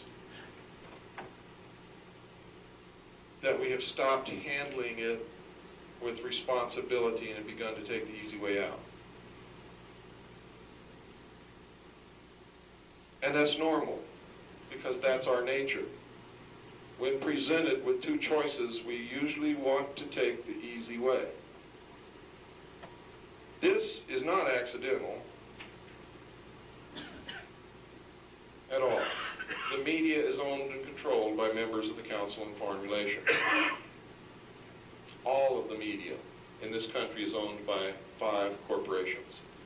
All owned and controlled by members of the Council on Foreign Relations. That includes the network television, most independent television, all the newspapers in this country. That's why you don't get the truth.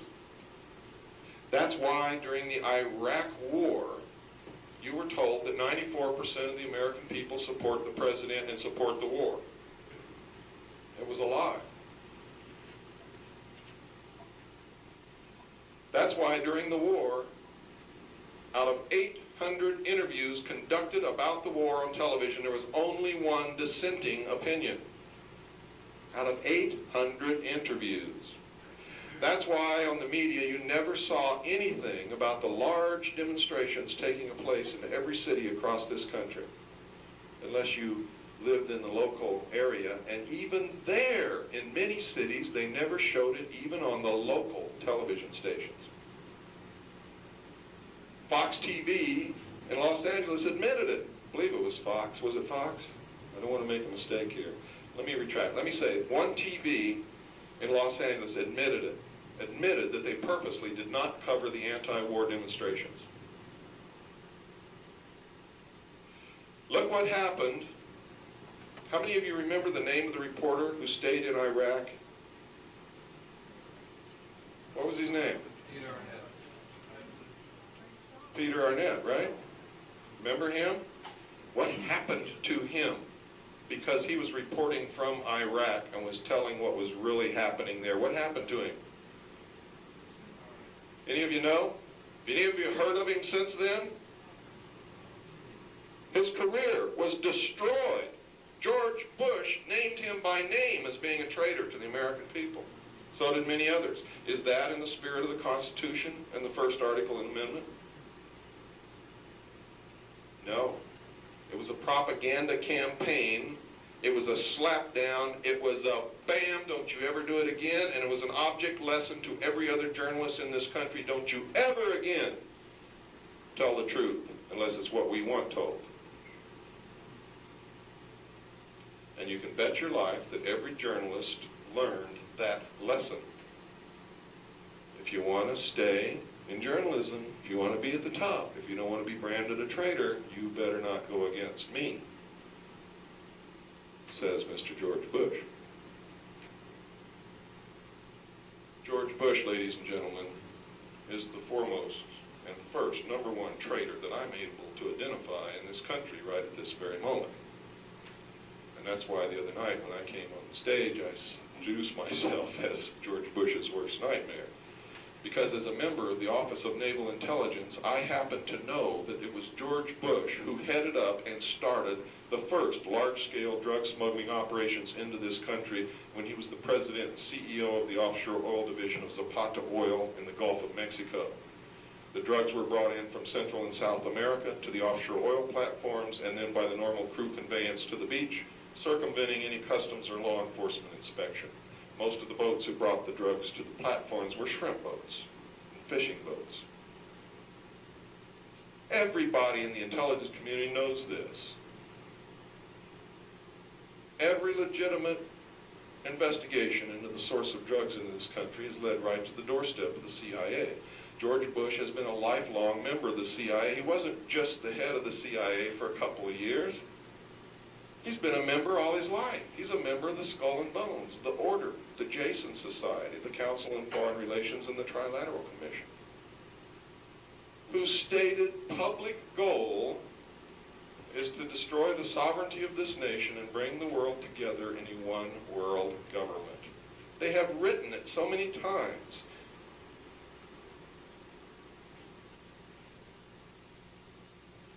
So how can we elect a president who belongs to an organization who states that he wants to do away with the sovereignty of nations, and then he takes an oath to uphold and defend the Constitution? I mean, there's something wrong there. It doesn't click, does it?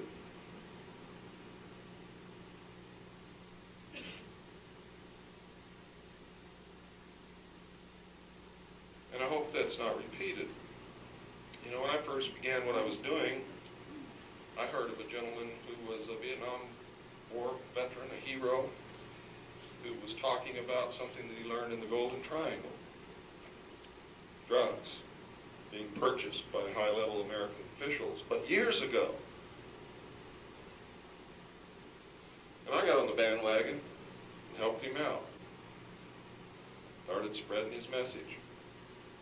Then I found out that this man was the principal agent to the National Security Council for the Intelligence Support Agency of the Special Operations Division of the Department of Defense. You know what that is? That's Ollie North's boss. And now he's running for president on the Populist Party ticket. Gang, let me tell you something. You can never elect any of us who have ever served in any capacity in any intelligence organization ever to any office, period. And that includes me. Because you're never going to know your whole life whether you can trust any of us. Because anybody who served in any intelligence branch in this country was working for and toward the New World Order under the UN Participation Act and the UN Treaty signed by Harry Truman at the end of World War II. That's why and how all this is working. Under the full protection of the National Security Act. And drug cargoes are flown into this country every day labeled top secret.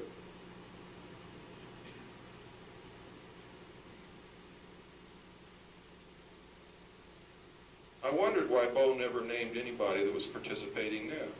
And then I found out that he was the senior Army intelligence officer in Central America, and he's telling me he didn't know that we were bringing cocaine in on military aircraft from Central and South America?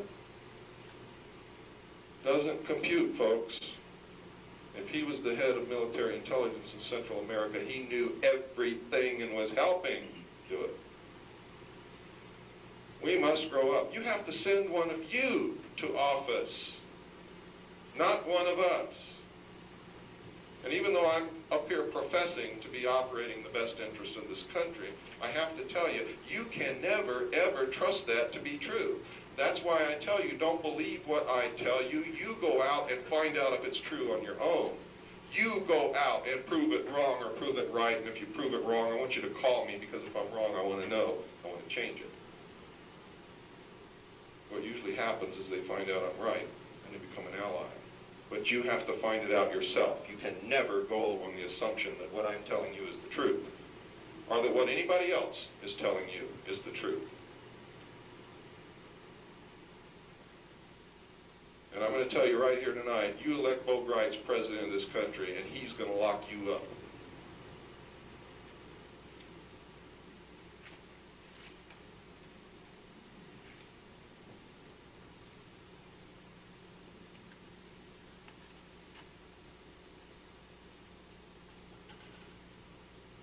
primary method of control of any government or people is money. Money. Cash. I met with a man today at 2 o'clock who said he had some information he wanted to give me. Asking what kind of information it was, he told me. I asked him how he got that information, and he said money. He said he can get any information that I want. All we need is enough money. And he's right. Most people will sell their family for enough money, unfortunately. And maybe some families need to be sold, I don't know. But I knew exactly what he was talking about, because low-level personnel usually handle classified information, and they're usually not paid much. I always had to laugh when I found out how much security guards make. This guy's guarding millions of dollars of equipment and merchandise and inventory, and they're paying him $4.25 an hour. Man, I knew a secret when I learned that. I could have anything in there if I was willing to pay him 10. It's that simple.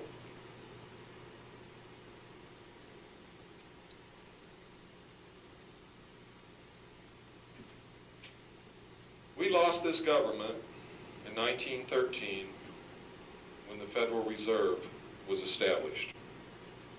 I hope everybody in here knows what the Federal Reserve is, and I'm sure that most people believe that it is an agency of the federal government. I'm going to tell you tonight that it is not. It is not an agency of the federal government. It is not an agency of Congress or of any other agency of government. The Federal Reserve is a privately owned corporation. The majority of stock is owned by European banking interests controlled by the House of Rothschild, which is the Bank of England. Understand that. Understand that the Council on Foreign Relations was established by its sister group, or parent group you might say, which is the Royal Institute of International Affairs in England. The Royal Institute of International Affairs is also called Chatham House. Chatham House is the elite club of British intelligence. The Council on Foreign Relations is an extension of British intelligence, is one of the highest levels of what I call the Illuminati.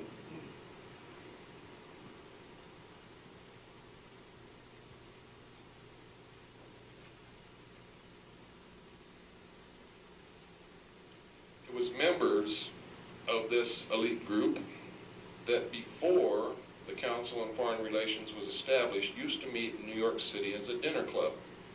Nevertheless, they were about the same business. They established a group that met on Jekyll Island to bring about what is known today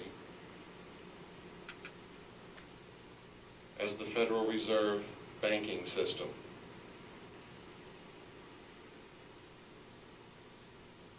This group was made up mostly of international bankers, all who owed allegiance to the Rothschild family, the House of Rothschild, the family that literally owns the country of England. And I'm not going to go into the history of that because it takes some time. The Federal Reserve is constitutionally improper, illegal. It's under the color of law. It was passed probably illegally. What they do, folks, is they've circumvented the Constitution, which says that a unit of money in the United States is called a dollar. And a dollar is a specific measurement of gold or silver coin only. And if paper is used in place, it must be redeemable for exactly $1 measurement of gold or silver coin. That's constitutional money. You can't get in trouble if you have that kind of money. Over the years, they took us off that kind of money. If you'll look in your pocket and pull out one of those dollar bills, you'll see that it says Federal Reserve Note. A note, by definition, is a piece of paper that says that somebody owes somebody else some money. It cannot be redeemed for anything. They have even taken the worth from the coins of this country. If you look at your coins, you'll see that they are no longer silver coins. They're what's called copper clad. They're copper with a thin layer of silver plating over them. Our money has no value whatsoever. It is worthless.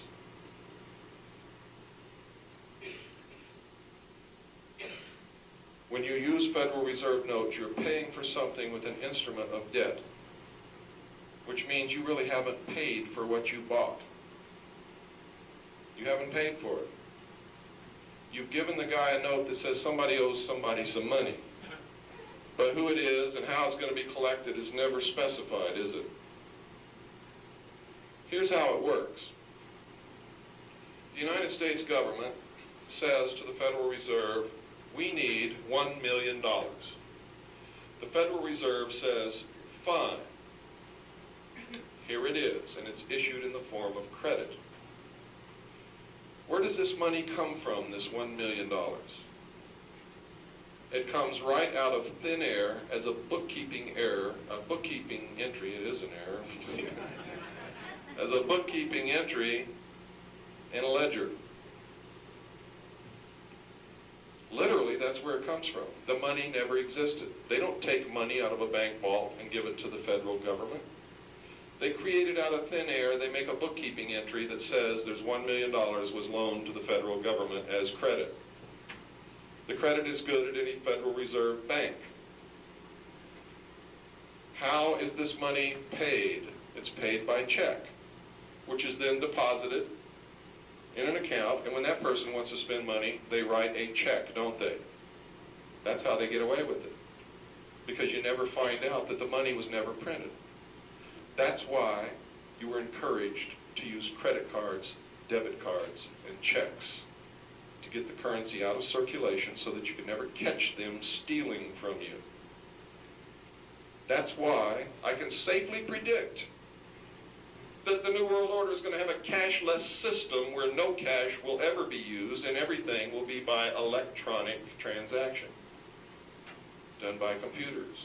And you will either have a debit card or a tattoo. How do I know this? Not because it says it in the book of Revelations, not because somebody else told me to, but because the only way that they can keep creating wealth out of thin air and get you to buy it and steal from you is if they do away with cash altogether. It's just plain logic, folks. It's called using your intellect, which I was told at one time my IQ was 110, so it can't be that hard. It just can't be that hard. If I can do it with 110 IQ, everybody in here can do it.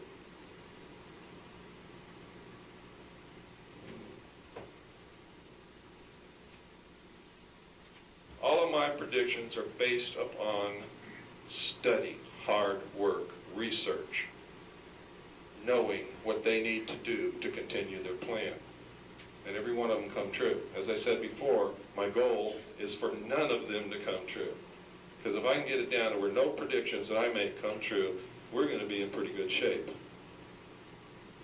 I hope. The only thing I'll have to worry about is, what are you going to do at that point? Now, how are they stealing from us? It's simple. The money was never printed. So when the government pays for something, they're paying with nothing that exists. Not only that, but the federal government has to pay this money that they were loaned that doesn't exist back. Where does it come from? Taxes, folks. Not only do they have to pay that money back, but they have to pay interest on the money, which was never even created, not even out of thin air. That's why you keep getting poorer every year. That's why the middle class keeps shrinking. That's why the price of homes has to go up. That's why inflation must occur. Because when you create something from nothing, it creates inflation. When they blame inflation on an oil shortage, and everybody buys it, and everybody says, yeah, it's all because of those damn Arabs. It's a lie, it's a manipulation. It's because they have put out so much of nothing that you're spending in the form of credit that inflation must occur. Remember when all the housing prices went through the roof? Nobody had any trouble getting credit anywhere. That's why. If you wanted $200,000, all you do is walk down the street and ask for it, and you got it. And the guy that owned the home knew it, so he raised the price of his home to get some of the action himself. And pretty soon, everything went through the roof. That's what inflation really is. It's a manipulation of the money supply by introducing worthless money into the system. In the case of the Federal Reserve, it's done by issuing credit. Your taxes have to go up. They're going to go up, and they will always go up until you reach the level of poverty that they want you to be at. Because the interest has to come out of the sweat of your work, because it doesn't exist anywhere else.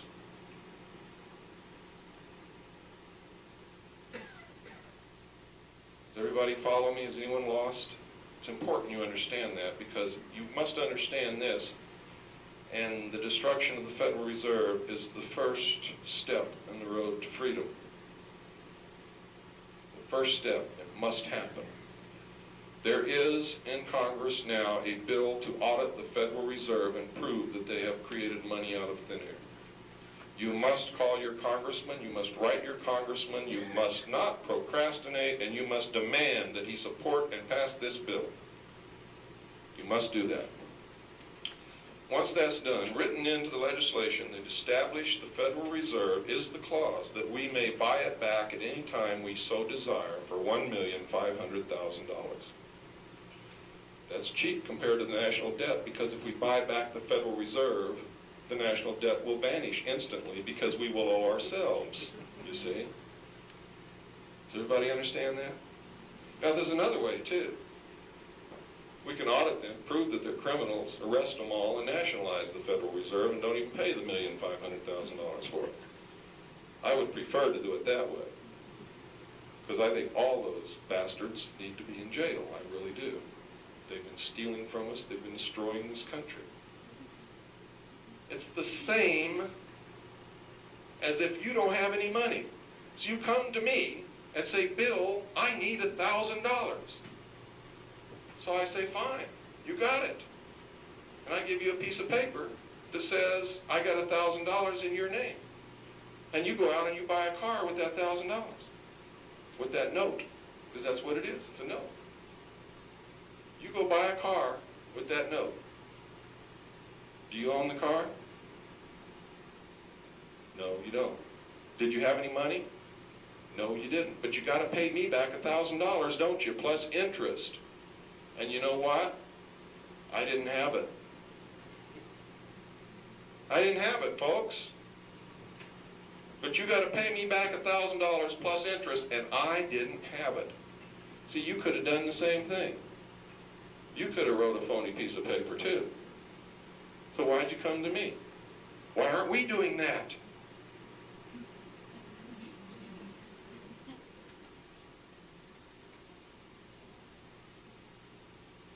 Did you know that your congressmen know all about this?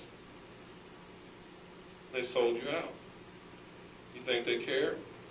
No, because the people that own the Federal Reserve are rich and you're not. And they know that if they play the game, they'll be taken care of. Not by you. By the rich people who own them, who have them in their pocket. Are we really so stupid to think that somebody's going to spend $300 million to run for an office that only pays $50,000 a year or $80,000 a year?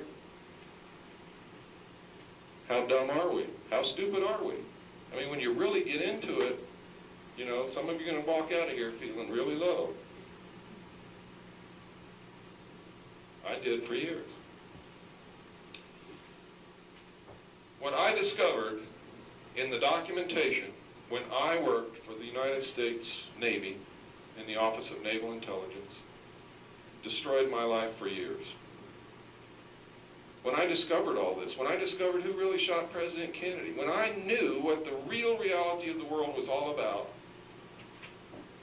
my life went to shit. And I jumped in a bottle of booze. And I thought that I could really drink this away.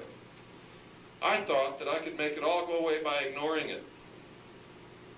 I thought that somebody else would take care of the problem. But it doesn't work that way. And I didn't get my life back together until I began doing what I was supposed to do, and that's what I'm doing tonight. And you're going to find that once you have this knowledge, it becomes a burden, because now you're responsible to do something about it. And if you don't, your life's going to go to shit just like mine did. And you're not going to be able to live with yourself until you begin to do what you're supposed to do, and that's become responsible. It is to live and walk in a state of divine grace. And that means nothing more than being responsible for yourself, your family, your people, your country, and the world. It means understanding that the World Bank built the road into the Amazon so that the people in Brazil who were poor would burn the forest, so that you would scream for more control, so that they can't burn the forest. Then that control will be the New World Order, because no sovereign nation state can tell another sovereign nation state what to do. The answer is no more sovereign nation states. The answer is the New World Order. Everything is screaming for control, and everything has been engineered by these secret societies to bring about synthesis and, thesis, antithesis, which will result in a clash, causing you to scream for the solution that they wanted all along.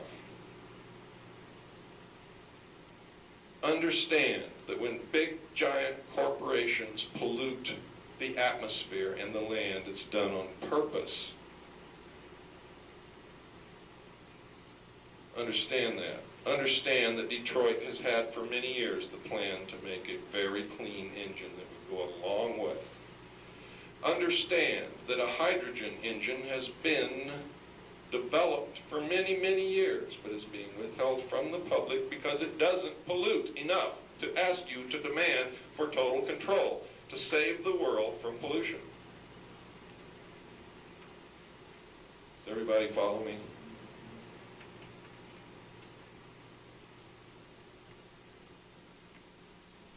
God, I hope you do.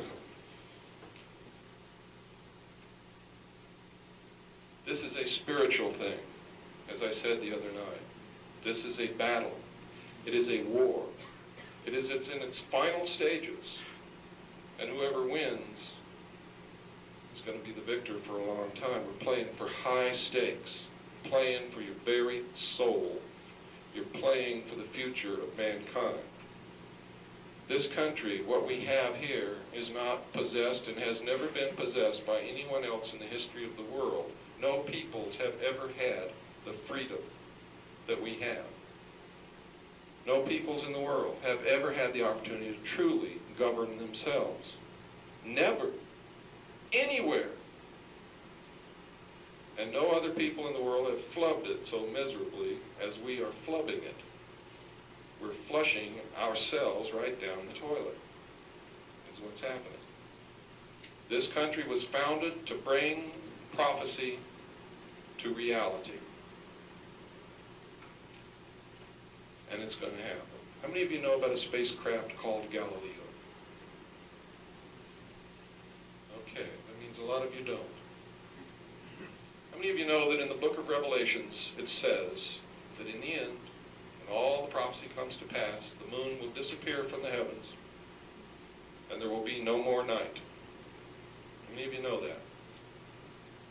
Well, I know it, and I read it again before I came down here to make sure that it was still there. And it was still there. In 1957, a study was conducted by a secret group of scholars called the Jason Group. They're administered by the Miner Corporation. They are the biggest, best brains in this country, All of the Nobel Prize winners of this country are in their group, or most of them, I should say. And they, along with scientists from other countries, met at Huntsville, Alabama in 1957 and decided that we're in for some deep trouble. They predicted that the population would double between 1957 and 1990. And then again after that, and then again after that, and again after that. They predicted that we are in the downward swing of a warming period in the geological history of this world, which means that we're going into an ice age, not a desert period as you've been told. That this had to be kept from people. Because you have to understand that an ice age will destroy civilization as we know it. Can't feed people if you can't raise animals and you can't grow food, can you? That's why they've been telling you that it's getting warmer every year. It's not. And all you got to do to prove it to yourself is go down and buy this year's, not the new edition that just came out, but this year's edition, the last one. One just came out right now. Don't get that. Get the one that was already out. In the Old Farmer's Almanac, you will see a little article in there about the release by the Agricultural Department through the U.S. Government Printing Office of the map of what plants can grow in what area, and they slipped. They said the reason this map had to be changed is the average climate is getting colder, and some plants can't be grown in areas where they could be grown previously. And that's the truth of the matter. Project Galileo is a spacecraft that has been fired off. It's already on its way to Jupiter. Does anybody in here know what Jupiter is? Yes? It's a planet. What's it made up of? What gases? Who said that? I heard it over here. Hydrogen, what else? Helium. You know what's really coincidental about this? Jupiter is made up of hydrogen and helium and some other trace gases in the exact same proportions as these gases exist in our sun. Jupiter, as any astronomy textbook will tell you, is a baby star that has never been lit off. Galileo is going to light off Jupiter, and we are going to be a binary solar system. Now, I really know I'm stretching your ability to absorb information at this moment, and that's okay. Just remember, file it in the question mark drawer under Cooper's Crazy, but when you go out of here, you go check and see if I'm right or not. In this spacecraft, it is carrying 49.7 pounds of weapon-grade plutonium. NASA says that the plutonium is used for batteries to power the spacecraft. If that's true, and the spacecraft is only good until December 1999 when it's going to plunge into the center of Jupiter, why did they use weapons-grade plutonium when weapons-grade plutonium has a half-life of over 20,000 years? Does not compute. I sent to NASA and got back the whole kit describing Galileo, everything. And guess how this plutonium is arrayed in the spacecraft? Two banks opposite each other with a vacuum in the middle. What is that the configuration of? Atomic bomb. I heard it from all over here. You're absolutely right. That is the configuration of an atomic bomb, and plutonium is exactly what they use in an atomic bomb. Why are they going to do this? To short circuit and do away with the cycle of ice ages in our future forever so that humanity never has to worry about it ever again. And why are they running around in the New Age movement warning everybody about earth changes and the water is going to rise and all this kind of stuff? Because for those of enough who are smart enough to listen, will go to high ground to live. Because the ice caps will melt and the water will rise, but we'll never have another threat to humanity like an ice age ever again in our future. This really sounds way out, doesn't it? until you realize that Arthur C. Clarke is a member of these secret societies. Arthur C. Clarke is also a scientist, and he wrote about everything that I'm talking about in the book 2001 and 2010. Only he blamed it on aliens. It ain't aliens, folks. Pogo said, "I have found the enemy and they are us." And he are right.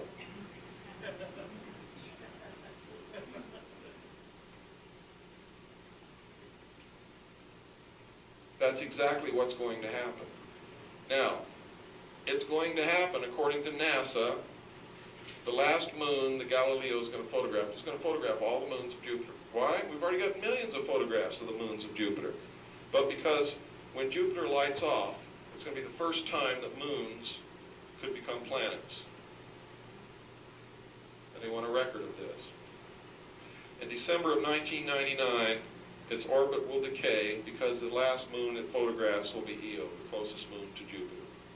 And this spacecraft will plunge into the center of Jupiter, where the tremendous pressure that it encounters will crush it exactly as an implosion detonating device on a nuclear weapon, an atomic bomb, and light Jupiter, and it will become our second sun. That's what's going to happen, and that's what all this other crap about Earth changes and water rising and all this other stuff is all about. It's for those who will listen to hear and be warned.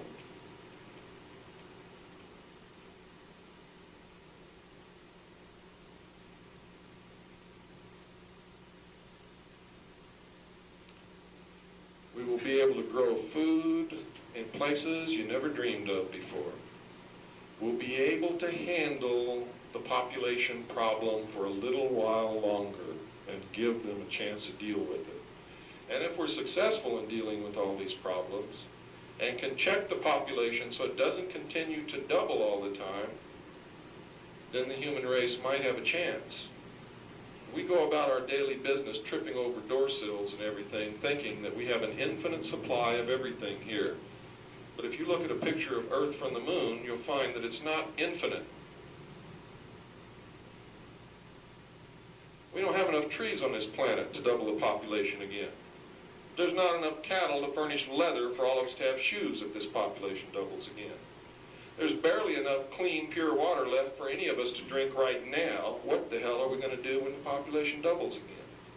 Where are we going to get the food to feed all these people?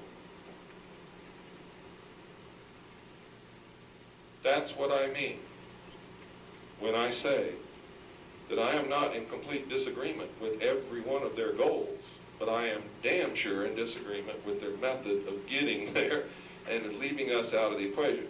You see, one of the reasons we're so stupid and ignorant is because they won't teach us what the hell the real truth is. And I dislike that intensely. Because I may have an IQ of 110, but I think I'm capable of understanding some things and making decisions and participating. And my IQ may even be higher now. I don't know. That was back when I was in high school, I think, that test was taken. It's even possible that it could be lower. You know? But I'm trying. Give me a chance. That's what I want. I want to participate. I don't want to throw this grand experiment in the trash can. You've all heard it's not over till the fat lady sings. So when they tell me it's all over, don't fight it, you can't win, I say, well, you know, it's only not over because these people don't know about it. Maybe if I tell them, maybe we have a chance. You had your hand up.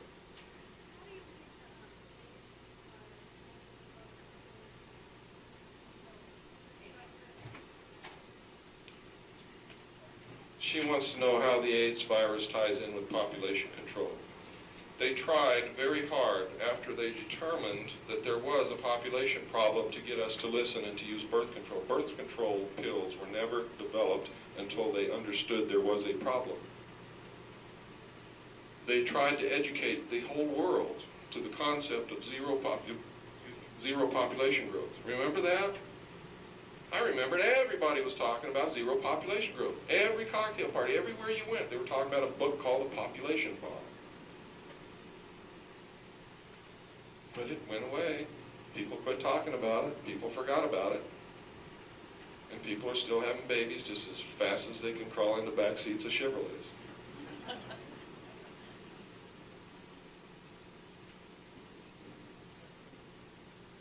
And maybe that's why Chevrolets were built. Yes?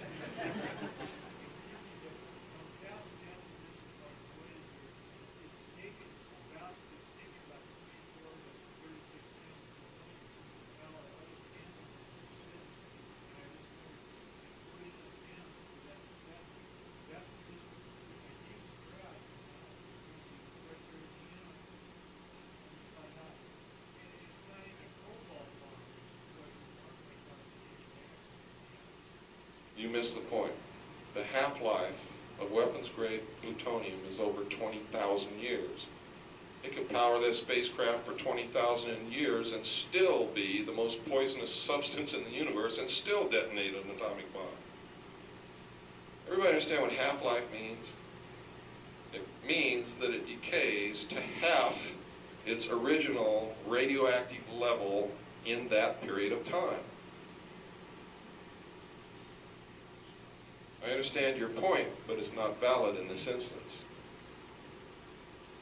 Supposedly, the spacecraft is running off the heat caused by the decay of the radioactive material, or the heat caused by the radiation radiated from the radioactive material. Even after 20,000 years, it's still going to be hot, can still be used as a weapon, can still detonate an atomic bomb. It's only got till December of 1999. Yes, ma'am?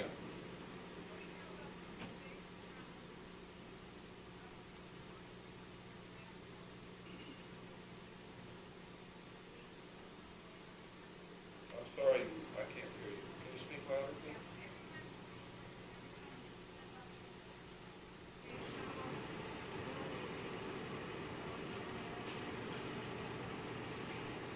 Well, first place, I don't know any more about the Challenger disaster than anybody else in here does. And depletion of the ozone layer, I believe we all know what the causes of that are. But I have to tell you something. These people don't want to die any more than you do. If they're telling you that the ozone layer is being depleted and they're allowing it to continue to be depleted, it's a manipulation, it's a lie. They know that if there's no ozone layer, they can't live here either. You have to be able to use your common sense and understand that it doesn't take a whole lot of brains to figure a lot of this stuff out. They tell us that the atmosphere on Mars is only 1/100th as dense as Earth's. In other words, a 1% atmosphere compared to ours, yet they lowered the Martian probe to the surface with a parachute. Bullshit. And the Martian probe, when it's sitting there, while the announcer is telling us there's no moisture in the atmosphere on Mars, is sending out pictures of ground fog.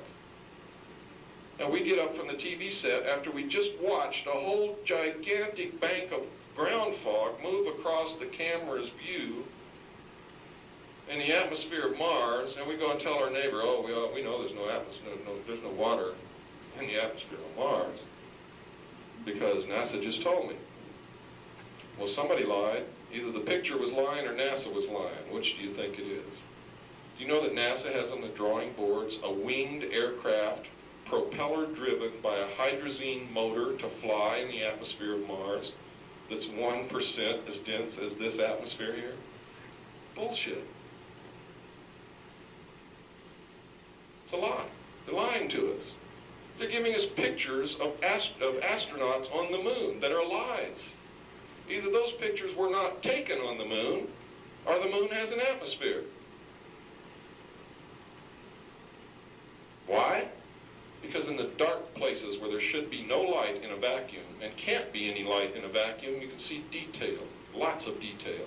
I have a degree in photography. I know the resolution power of the film that they use cannot pick up any detail in a dark shadow area in a vacuum. It's impossible. cannot be done. Yet you see detail in the shadows cast by the astronauts in the pictures of the Apollo astronauts on the moon. They show them walking along, kicking up dust. They show the lunar rover running around, and up from its tires, dust is springing. Dust cannot exist in a vacuum. It is impossible. If you don't believe me, go get a bell jar, put some dust in there, pump the air out, and shake it and see what happens. There will be no dust in that jar. It will all cling together as a clod. They're lying to us. But what is it that they're hiding? Why are they lying to us? Did we not really go to the moon at all? Or did we go there and find something else they don't want us to see? The photographs are fake if there's no atmosphere on the moon.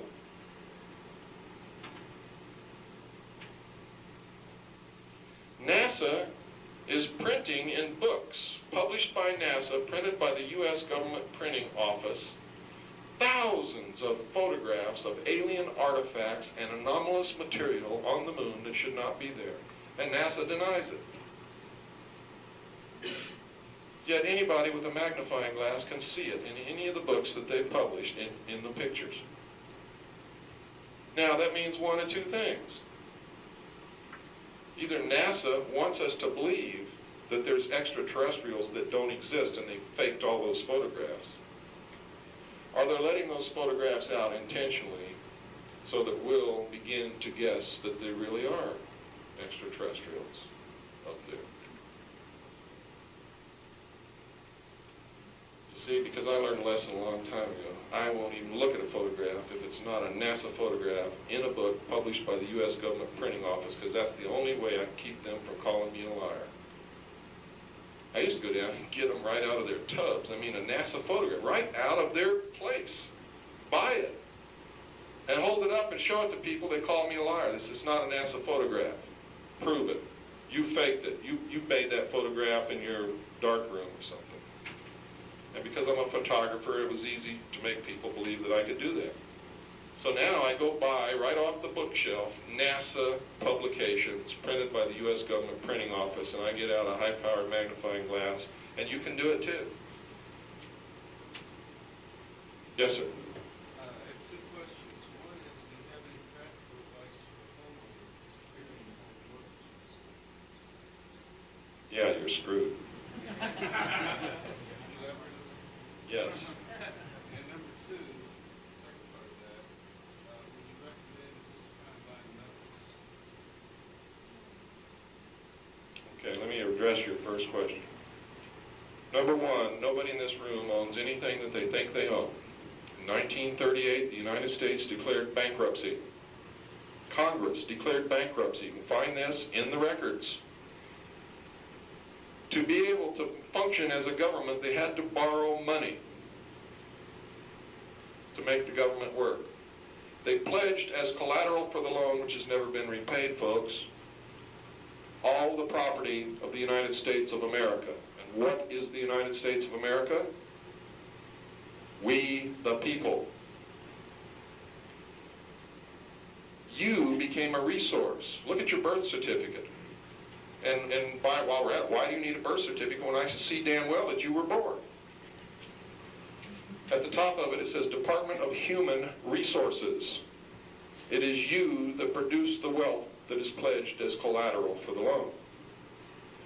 That's why you can't get a deed to your house. That's why none of you have a title to your car. How many of you think you have a title to your car?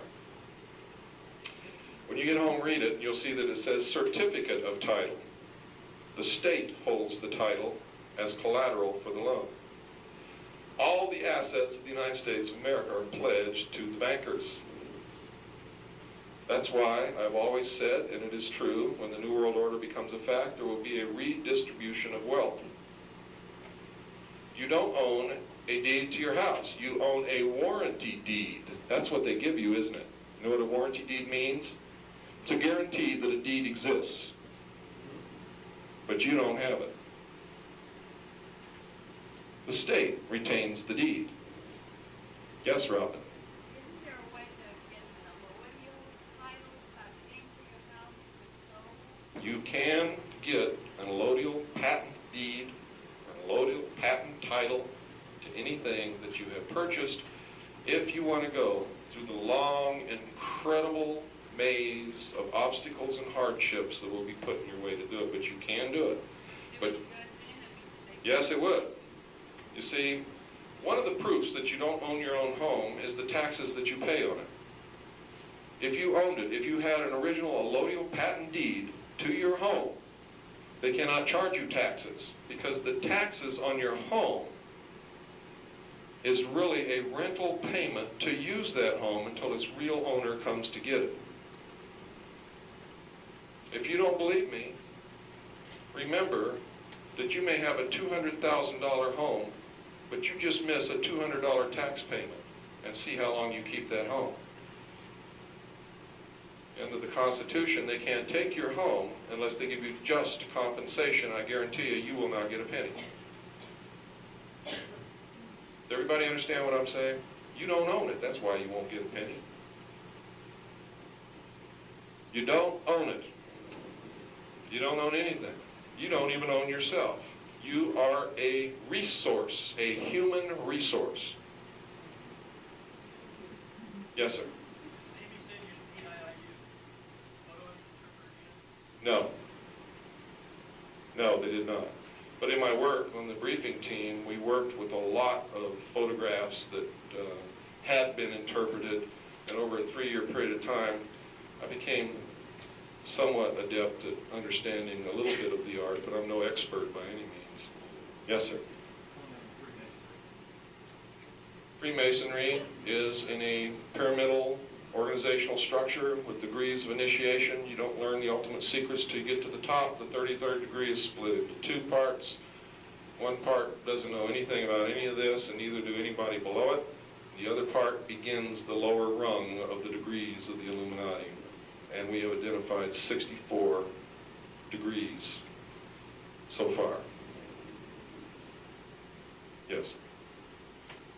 Could you locate or define the 3 locations that I understand that there are detention centers that have been built in Arizona? One is at Wickenburg. He wants to know where the 3 detention centers are that were built in the state of Arizona. It's in my book. I forget which chapter, but they're in the book. One is in Wickenburg. Yes. Just briefly comment to the rest of the people here. There's a relatively small town called Perryville, and I have traveled past there many, many times in my life, and I'm sure many of you have. And there's been just a small prison complex, maybe twice the size of Kmart, perhaps, that has blossomed unbelievably in the last short period of time. If you drive by and note your odometer, when you first see the first confinement apartment, or whatever we want to call it, you go 1.2 miles before you leave the last. This is astonishing. The next time any of you are taking I-10 and go past there, verify what I'm saying. It is astonishing, and how quickly that has grown. What he's talking about is the New World Order is setting up already in this country and in other countries detention centers, concentration camps for people who have mental illnesses. Some of these are going to be on abandoned military bases, and this was passed in a law, Public Law 100-690, which is published in my book also, which states that military installations can be used for mental treatment centers. Now, why do they have to be mental treatment centers? Because patriotism and nationalism in the New World Order will be considered to be a mental illness and is not compatible with the new nation state, the one world government. Does everybody follow? These people will be re-educated, brainwashed, whatever it takes, and if they can't, they'll just be executed. They're not fooling around. This is the culmination of everything. This is why I'm trying to tell you it's so important that you wake up.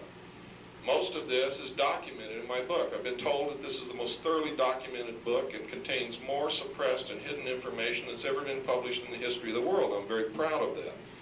It's also the only book in the world that comes with a guarantee. If you think you got took when you buy this book for any reason at all, you don't even have to tell me. Just write me a little note, paste it on the front of here, and send it to me, and I'll send you your money back. I don't do anything unless I can put my name on it and back it 1,000%, period. And I mean that. So far, nobody's ever done it. I don't know why. There must be somebody who's not happy with that book because it's just the law of averages that somebody will be. Yes, sir? Yeah, Bill, what is your overall sense of the alien participation?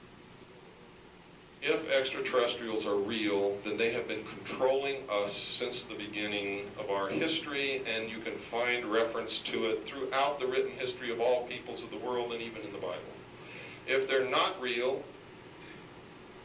then it's the biggest hoax in the history of the world to create the alien threat, to unite all humanity in a one-world government to face that threat. And what we find written in history are accounts of angels or paranormal phenomena that we can't explain.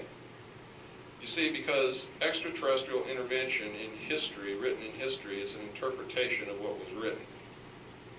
But it's pretty hard to interpret it any other way when you hear people talking about and writing about gods descending from the skies in craft that they describe that resembles exactly what we're seeing in the sky right now. It's tough to ignore that. But there is no proof anywhere in this world that extraterrestrials are real other than somebody say so that they spoke to one or saw one. Do you think once the underground bases are creation? Well, you know what's really suspicious about these little gray dudes that are running around with the bug eyes is all through the history of the world, every description of every encounter with any kind of any extraterrestrial being described as such, they've always looked exactly like you and I. Up until the time when we had the capability to do genetic engineering in the laboratory, and then up pops these little gray dudes with big bug eyes. That's incredible to me. I mean, why is there never any mention of them before that particular point?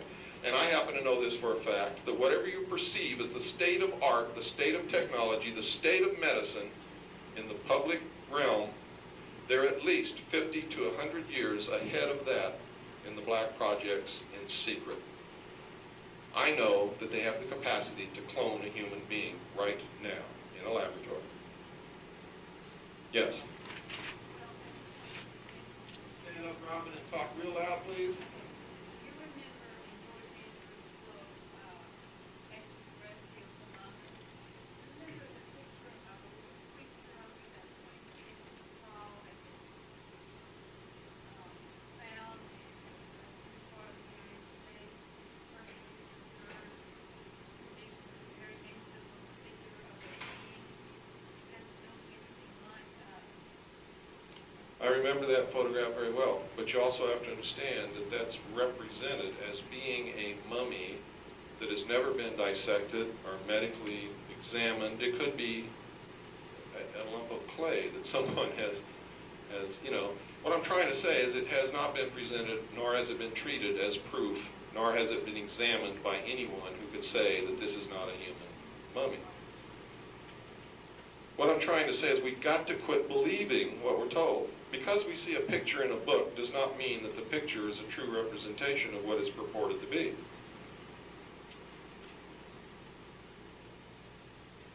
Yes, sir.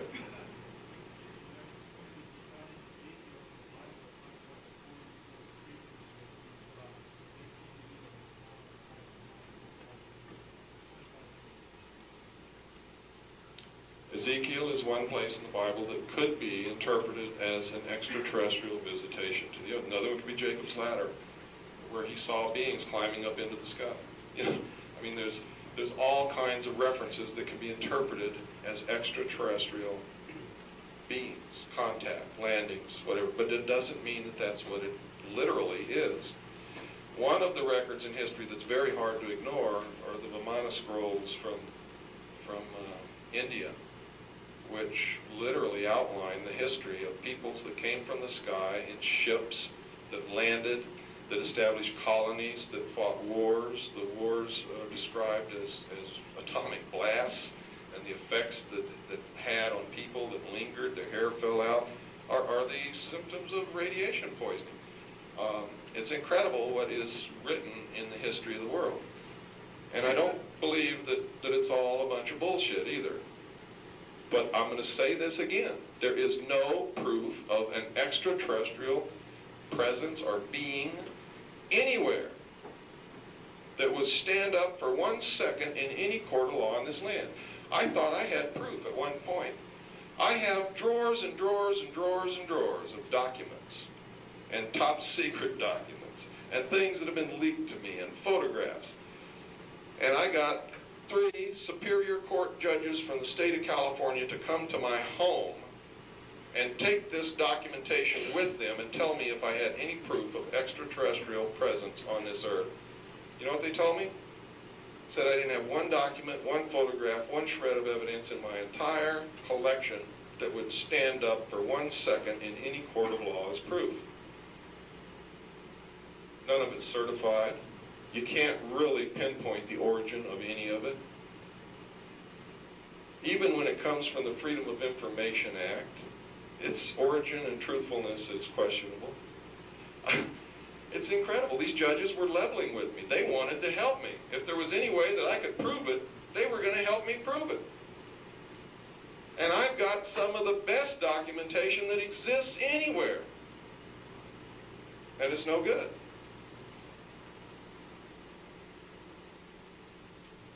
Now, if they were really visiting this earth, don't you think it's odd that we don't have one shred of proof after thousands of years? I think that's odd. Probably intentional. Look how the government treats this. They let information leak. They let people like me see reams of documents saying that there's extraterrestrial visitation, and then they deny it.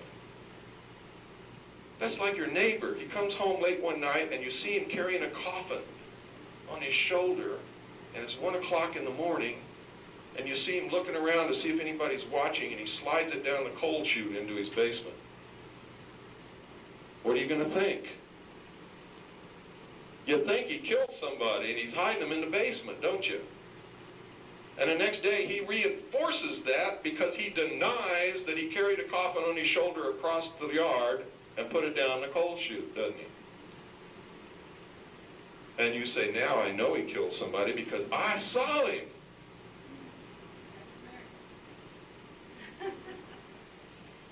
It's not my America. Yes? What did you think you saw then? That ship that comes up out of the water where it flies off? I saw exactly what I described to you. Now you have to understand that if these secret societies have been withholding information and knowledge and technology from the masses of us for thousands of years, they could have had a nuclear submarine in the year 1000 maybe. Who knows? How many of you read Jules Verne's books? You really think he dreamed all that? Every single thing he wrote about became scientific fact, and none of it turned out to be baloney. You think he dreamed it? I don't think so. I think Jules Verne had some conduit to withheld knowledge. Now, I'm not saying they had a nuclear submarine in the year 1000. I'm saying that it's possible. Look, in 1897, all across this country, and you can verify it in the newspapers in your own town, there was a huge airship sighted flying across the country, all over the place. It landed in several states, and the occupants talked to people. And they were dressed exactly like the people dressed who lived in that time. And in one place they landed, somebody asked them, you know, what are you doing? We're flying my uncle's airship. He's an eccentric inventor. Where are you going? Well, we're going to Illinois, or wherever the hell it was. Brad Steiger can tell you this story better than I can. And when they got up there, somebody asked them where they're going. They said that they came from Texas, where they had landed the first place, and that they were going to fight in the Spanish-American War, which wasn't until sometime in the future. Now, this is in the newspapers. I mean, these things can be accounted for. In one place they landed, the guy traded the guy a sack of steer manure for some food. The people in the airship gave him some food. You know what it turned out to be? Buckwheat cakes. So you know damn well they didn't come from Venus. I mean, it was the same recipe as those people made in their own house, buckwheat cakes.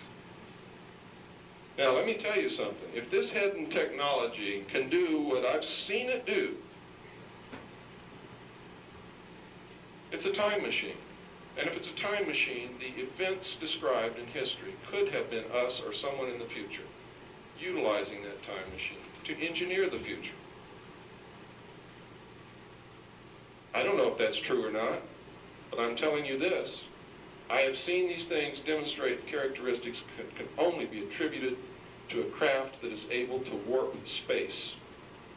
And if it can warp space, if you know anything about the theory of relativity and Einstein's work, you know that if you can warp space, you can warp time. And that if you can travel from here to here, by effectively pulling this point to you, you can go forward or backward in time by the same mechanism. I believe that they've perfected the unified field theory in secret, and that they plugged in the equation of gravity, and that they know exactly what it is. I happen to know for a fact that we have planes flying that are powered by fusion reactors. I've seen them fly. I know that the pilot in these planes does not breathe air. They breathe oxygenated fluorocarbon liquids so that they don't get the bends, they don't have to worry about compression and decompression, and the effects of the G-forces or gravitational forces of rapid acceleration are nullified, because it's as if they're acting upon a complete body of water rather than a body that contains air and dissolved gases. And don't dismiss this, because we experimented years ago when I was the head of the mixed gas deep saturation diving department of the College of Oceaneering with oxygenated fluorocarbons. We didn't just pull that out of the air. We got the initial idea from the space program. Yes, sir. Sorry to ask you again, but in the event that we become a cashless society, we use the present methods now, for example, Only if you're going to try and withdraw from the system and participate in what will be called a black market or an underground illegal bartering system, then it would be useful to have the smallest denomination of gold or silver coin that you can get, preferably gold. Bullion would be useless because nobody would know what the pure gold content of the bullion was, but everybody knows and recognizes Krugerrands and other gold coins. And as long as you don't try to shave off any, they'll accept them. They'll always be valuable, yes.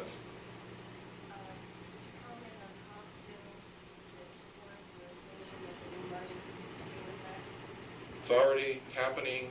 Crane Paper Company has been rolling out the paper for months now. The new printing presses and the facility for printing the money has already been built in Fort Worth, Texas.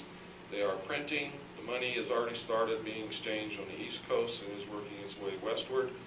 First will be $50 and $100 bills. The world first heard about it in my newsletter back, way back at the beginning of this year.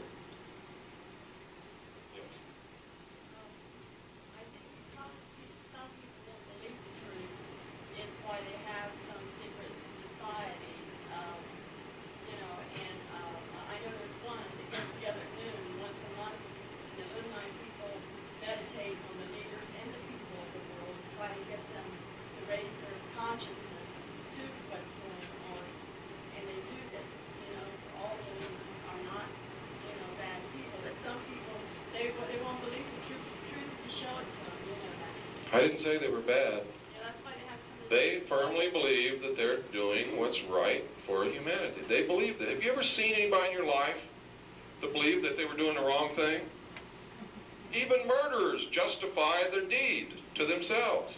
Nobody does something if they truly in their heart believe that they're doing the wrong thing. They believe sincerely that what they're doing is the only hope for the future of mankind. This is what you have to understand.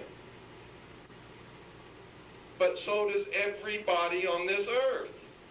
is what you also have to understand. There's not a person in this room doesn't believe that they're doing the best that they know how to do for the future of humanity. What I'm trying to say is not that everything that they're doing is wrong. It's that we're not allowed to participate. That's wrong. Our fate is being decided by someone else. That's wrong. They will decide who will live and who will die. That's wrong, in my estimation. Maybe I'm wrong.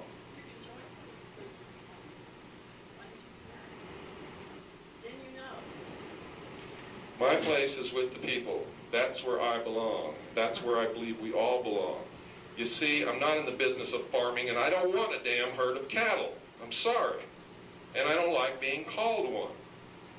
I don't participate in that. Someone who believes that they're smarter than me and are the only ones who have a right to determine my future is my enemy.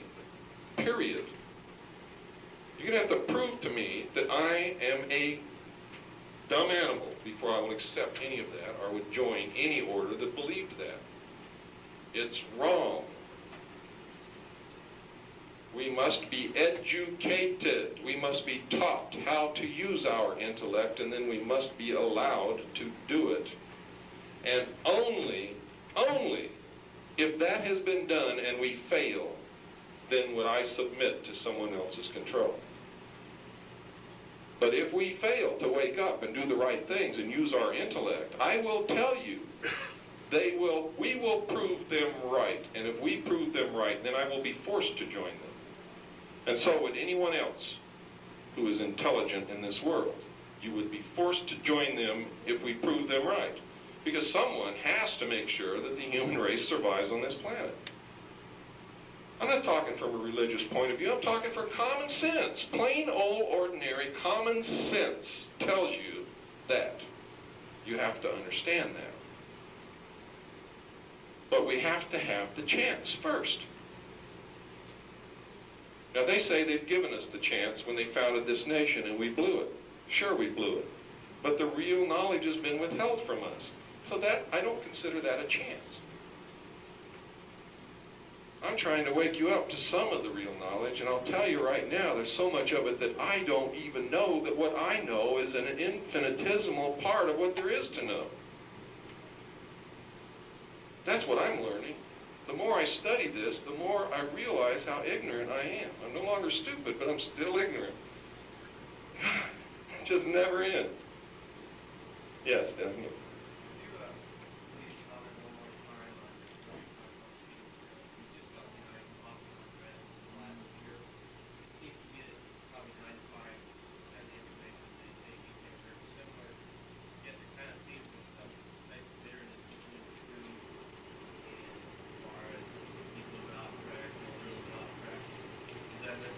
No bitterness. I'm for truth and he's for deception.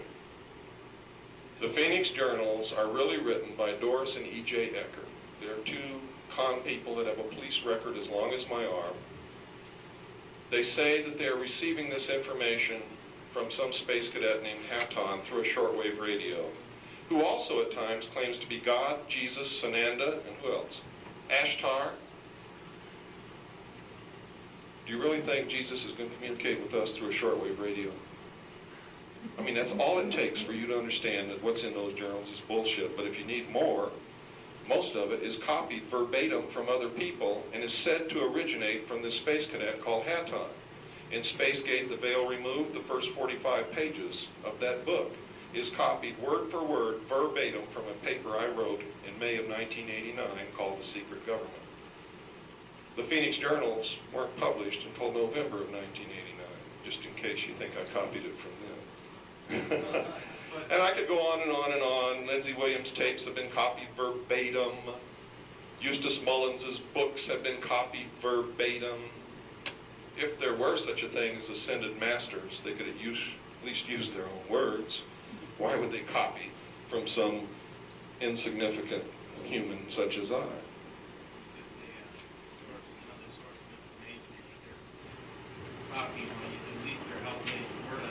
No. We must go from a basis of truth. If one part of it is a lie, it must be rejected, no matter what it is. If you find one part of what I say is a lie, you must reject what I am saying. You must. When you talked about earlier how you study all the different sources, you got to read for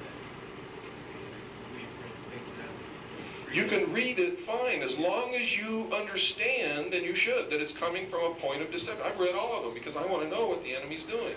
His logo tells me that he is a member of the Illuminati, and thus his intent is to deceive.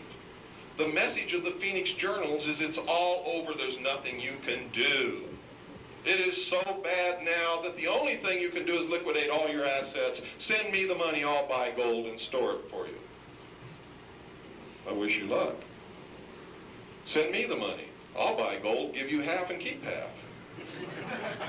I mean, that's a better deal than he's offered you. Yeah. Please comment on what's going on With Noriega? Nothing's going on. He's sitting in Florida enjoying a very comfortable existence in a nice, beautiful office. Call anybody in the world he wants to. He has television, movies. Yes? How about Judge 13 and Ted Kennedy's You mean what?